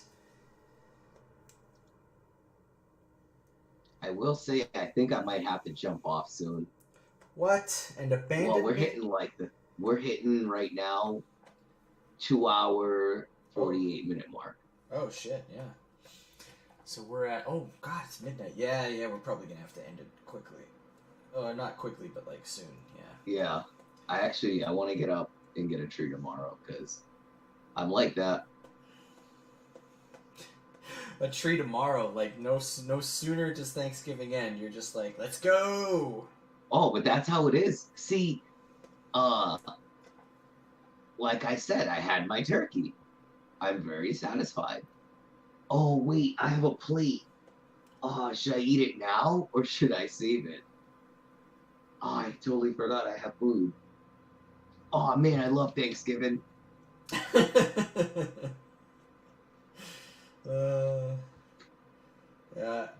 Yeah, that's Oh pretty man, it's 5:20 a.m. for pickles. Ooh, that is early, dude. What? Gateway into Comics says pineapple or bust. Yeah, boy! That's what I'm talking about. I like pineapple, but not on pizza. Oh, he says Nick Recado's going over Sidney Powell's second lawsuit right now. Nice. All that U.S. election stuff is fucking wild. I don't know anything about it. I checked out. I don't care. Fuck the government. It's Fuck all of wild. them. It's wild, man. I've been following that stuff. It's crazy town. Yeah. Like I said, man, at this point in my life, fuck the government, both sides, fuck them all. I don't care. Yeah. Fuck all of them. They all fucking suck. What do you think, man? I think this is turning out pretty good with like. I think that's great. I like your line weight a lot. Yeah, the thick line on the outside really does something for Yes. It really like highlights certain parts and gives it a depth. I approve. Move over slightly so that I can see the moon more on her shirt. Yes. Ha! You made a butt. I was wondering if anybody was going to notice that. I love it. That is good stuff right there. It's a butt. I know when I see a butt. Humble Marty says it's cute. It is cute. It's very cute. I should have drawn something cute tonight. Next time you do cute and I'll do something badass and cute. A kid. Yeah, I went for kid. It's not my fault. I mean, I always do drawing a Wampool. Yeah, I mean, hey man, new Wampool drawing is overdue, man. The people. It was overdue. The people need their Wampool, man. I know. I'm the #1 fan. I feel like I've had withdrawal symptoms. But you know, I've always been very reclusive drawing Wampool. Oh yeah? If you really look at it, I don't draw him that often. No way. No. I like him to have that kind of mystique. For as much as a goofy character as him can have, I always go to draw other things more. Plus, I tend to draw him more when I'm pushing him. Right. Like contextual. Yeah. If not, then I'll always stick with whoever my persona is. And my voice just cracked. Oh yeah, I forgot I was going to hook up my old computer today so I can track down some of my old artworks. Yes, Humble Marty, it is a full moon. That is indeed a butt. That's a good one. Yeah, but it's Moon Girl, so I mean... And it's a full moon. Dude, that's a total butt. I love it. Like, I was looking at it for a bit and I was like, hey. It's kind of like if Moon Girl like goes through her growth spurt and she gets her big boobs all of a sudden, and then it's just like, oh shit, my costume doesn't work anymore because now it just looks like I'm Butt Girl. It's just a butt. That's not a moon, that's a butt. And then some other kid chimes in and he's just like, it's a full moon. She's very cute. I like her glasses a lot. Oh yeah, I love doing that like super big rim with like the little teeny tiny like ring. It's cute. It's very cute. It makes it a lot cuter, doesn't it? Right? It gives her personality. I wish see me when it comes to once again the big publishers, I would be okay to lose the badass to get cute. Yeah, I think there's a balance to be found. But not like obnoxious cute either. What would be obnoxious cute to you? So I'm trying to pick my words right. So like obnoxious cute would be, you know, you're not actually going for cute. You're going for spiteful, sarcastic. Oh, like a lumberjanes kind of thing. Something like that. Where your point isn't to provide cute for people that want to see cute, but rather to sugarcoat spiteful commentary regardless of what it is you're speaking on. Yeah, that makes sense to me. That makes sense. You know, that stuff I don't like. When your work is based off of something like that, it doesn't translate good. And don't get me wrong, in my work I bag on stuff, but I never go for malicious. Yeah. I go for funny and deeper message. Right. And I don't ever try to take myself serious when I'm writing one pool for certain scenes. Mm-hmm. You know what I mean? When I'm delivering those parody punchlines, I tend not to take myself serious. It's, you know, like some of the other scenes in One Pool where I'll get serious. Yeah. If that makes sense. No, it does. It does, absolutely. Humble Marty says, Obnoxious Cute is Magical Girl Friendship Squad. Oh my god, that show. What is that? Oh, you haven't seen that? It is the worst piece of animated content I've ever seen in my life. It is awful. It is like it's basically like a magical girl show made by people who hate magical girls and magical girl fans. Is that the one where it's like two grown women and they're just like very obnoxious? Yes. Oh, yeah, I don't like stuff like that because it's like meant to be spiteful against something. Yeah, it's very mean-spirited. Like it's not made out of joy or like fun. It's made because like they hate and they want to spread that hate. And this is like just another platform for them to spread that hate. I don't like that stuff, man. Like I want to have fun. Hate's not good in either direction. Hopefully one day everybody learns that. Hopefully. But I don't ever try to come out like hateful against something. I like to bag on stuff. I like to rip on stuff, you know. But yeah, I like to put a message inside of the there is a political message in my comic. Unfortunately, I hate to say it. Yeah, but like it's not mean-spirited.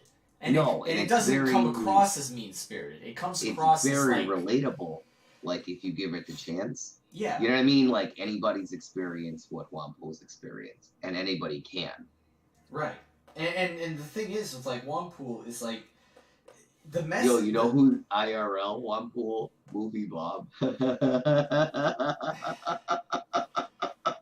Poor Movie Bob had to protect himself because of that whole thing with that girl. I shouldn't even talk on it. But I mean, I'm not gonna lie though, that was really, really, really funny. Do you want to know something? Do you want to hear something? In all honesty, what?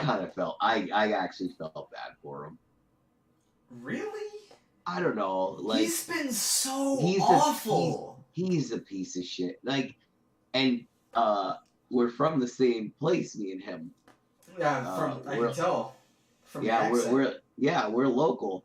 But I don't know, dude. I have a wicked big heart. You know what though? I have to admit, like I actually used to watch Movie Bob's content. His Comics Are Weird series I thought was a lot of fun back in the day. But like with time, it just got progressively more mean-spirited. It chasing a certain kind of culture will take you down if you were once based on fun. Yeah, and that's what happened to him. Like he got fired from The Escapists. He's Cinema Robert. Cinema Robert. He's Cinema Robert. Is that a character? And, I don't know. Like I said, I kind of felt bad but more on like the I don't know. I don't even know how to explain it without sounding mean. But like I don't know. General empathy, I guess you could say. Yeah. Like you could see how a normal person, not Bob, could fall into that sort of situation, right? Like yeah. Like, oh, I genuinely thought we were friends, and then it turns out that person is like, no, we were never friends, and I never thought of you as a friend. Like, I can see that, and that could hurt. But I don't think that's the situation here. I don't know, like, I kept thinking in my head, I was like, oh my god, I would be crying. Like, I would be on the other side of the computer screen like, oh my god, are you serious? We're not friends. Oh my goodness. Like, oh no. And I mean, I'm sure there's more to it than that. But I mean, I don't know. Like I said, I felt bad, but you know what I mean? I guess he dug at his the own same grave. time, yeah, you know, like, yeah. What did they say in Batman Begins? It's not what's on the inside that counts. It's what you do that defines who you are. Yes. And believe it or not, I actually live by that statement. I agree with that statement. I live by that statement. I've never heard a truer like statement. Like, oh wow, that's way true. Like it really is super true. Like it's super true. Absolutely. No, I'm like, not. Oh, I'm completely on your side on that one. You know, like, oh, you're a good girl. You wear it tonight. You know what I mean? It's one of those. My. Yeah. Oh my. Speaking of people who you'd think would be good people but are actually terrible monsters, George Takei. He's awful. I'm not gonna speak on celebrities anymore. I don't know. Honestly, I feel like celebrities should just all of them go away. I follow the who was it that said it? I think it was. They're very detached. Snake Plissken. Who's the guy who plays Snake Plissken? What's his name? Oh, Kurt Russell. Kurt Russell. Recently, he said something about how, like, yeah, we're just like a bunch of court jesters and dancing monkeys, and that's what we should should concern our time with, is being the dancing monkeys and the court jesters, because that's what we're good at. That's what we do, and all that other stuff is like none of our business. I love that. They had it the best in Shakespeare time, where they treated actors like shit. Agreed. As soon as we started paying them like loads and loads of money to be doing their thing, like that's where everything fell to shit. Like shut up. You're pretending to be something so that I'm entertained after I worked all day. Yeah. Look at that. I got my inks done. Not too shabby. And not to say like I don't appreciate like good acting. I really like good acting. I used to love movies.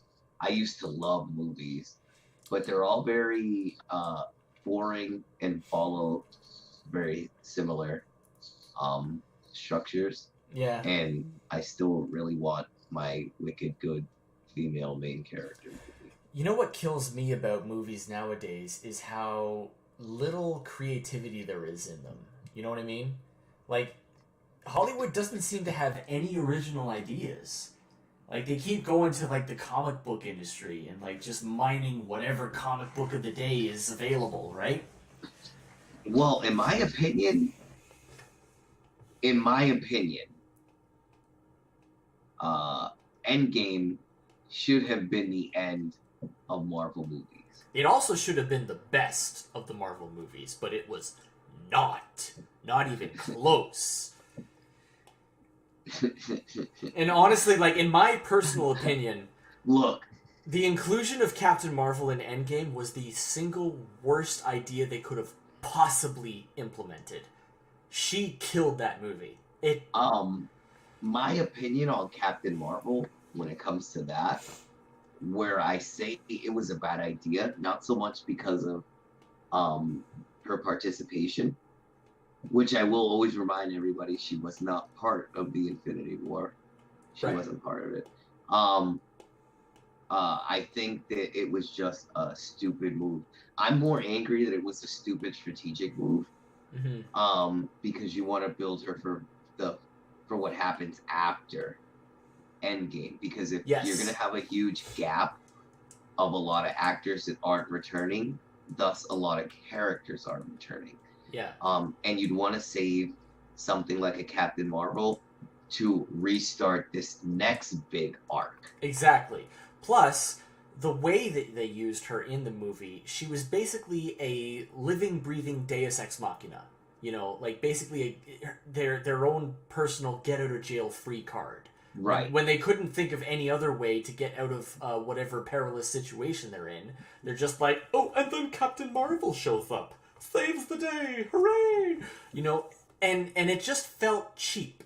It felt extraordinarily cheap because, like, well, I mean, they built her to be stronger than Thanos. Yeah. Which isn't something I'm angry about, because because I saw somebody make the argument and they convinced me, not that the character's good, but that she could have been stronger than him. So I'll accept it. But that's where my criticism gets worse. You know what I mean? Because there's nothing wrong with establishing a character to be stronger than the main villain. That's why Future Trunks didn't show up on Namek. He showed up in the Android Saga. Right. Because if he showed up on Namek, he would have just killed Frieza without trying, and we would have lost the whole Goku becoming Super Saiyan. So there's nothing wrong with a character being naturally stronger than your big bad. Right. But if they're that much stronger, then you don't put them with that big bad, because it's just an imbalance. Right. You don't want You have to have your characters in the finale. You have to make it so that Thanos isn't losing to the very fucking end. Yeah. It has to be a struggle. It has to be a struggle. What I really yearned for was the fight with Hulk, Thor, Iron Man, and Cap. Yes. Against I feel that it's still, for as cheap as it is, they should have at least been able to start weakening him down in that 4-on-1 fight. That's what we should have seen. And that would be balanced, because, like, they're not strong enough unless they're together.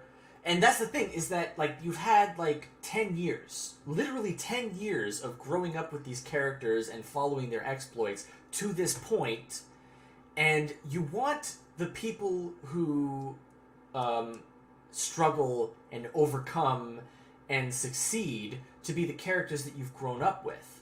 But instead what they did was they took this brand new character that just showed up in her own movie just before this movie.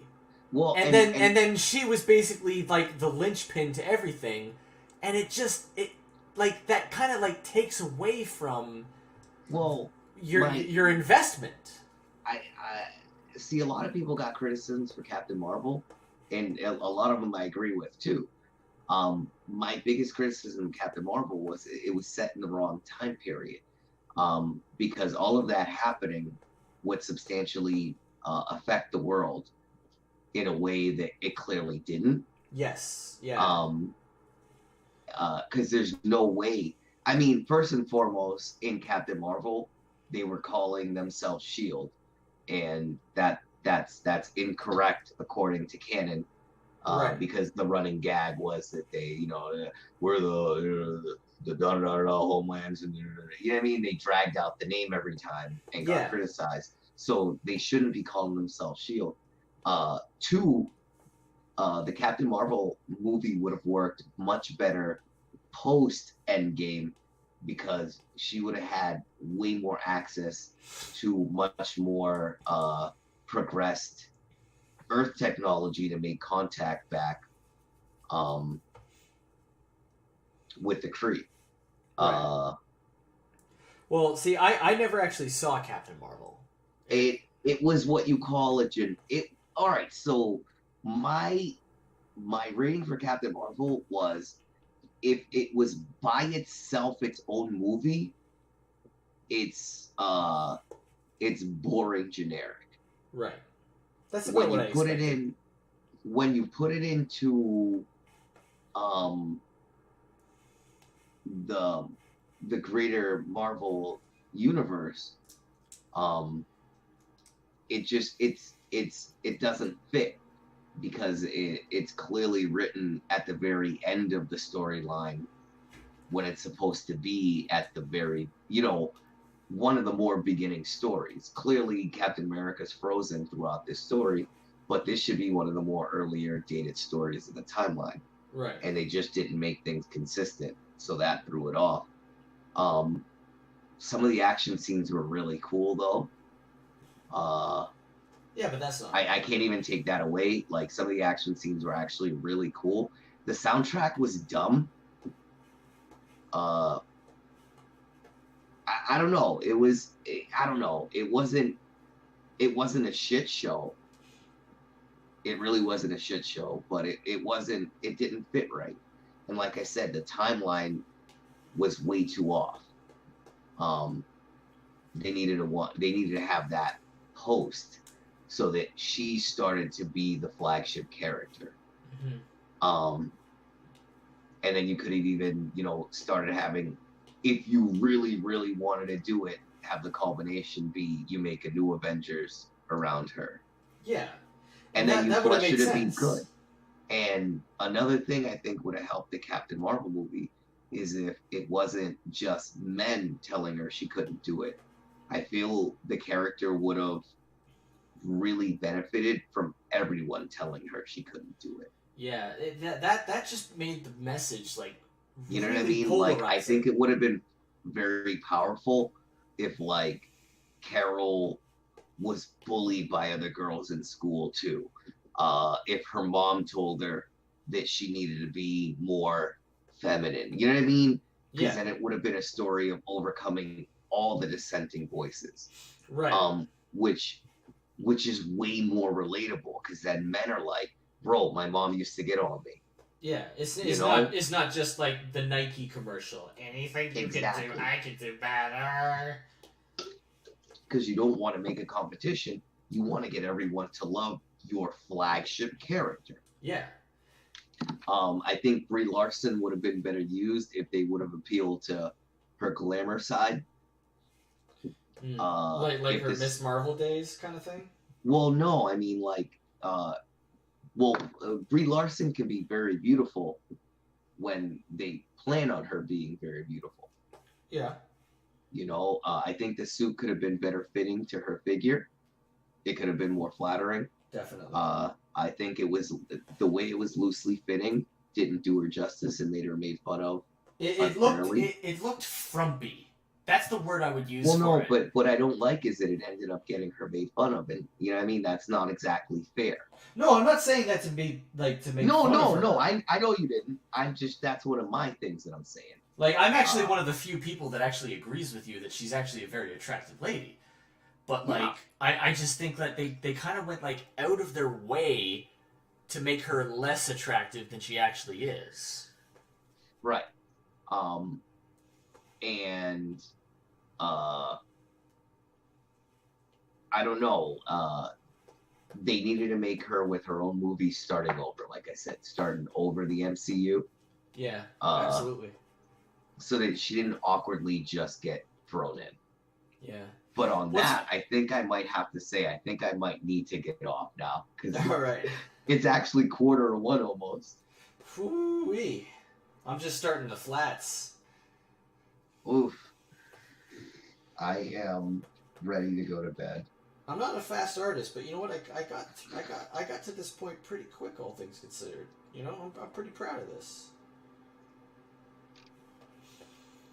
I can do it.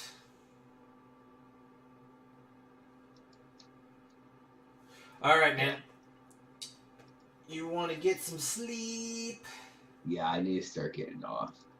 Yeah, I got work in the morning. I better do the same. But I'm in art mode now. Goddamn. No, worst possible time to be in art mode. Oh my goodness. Yeah, I think it's time for me to get off.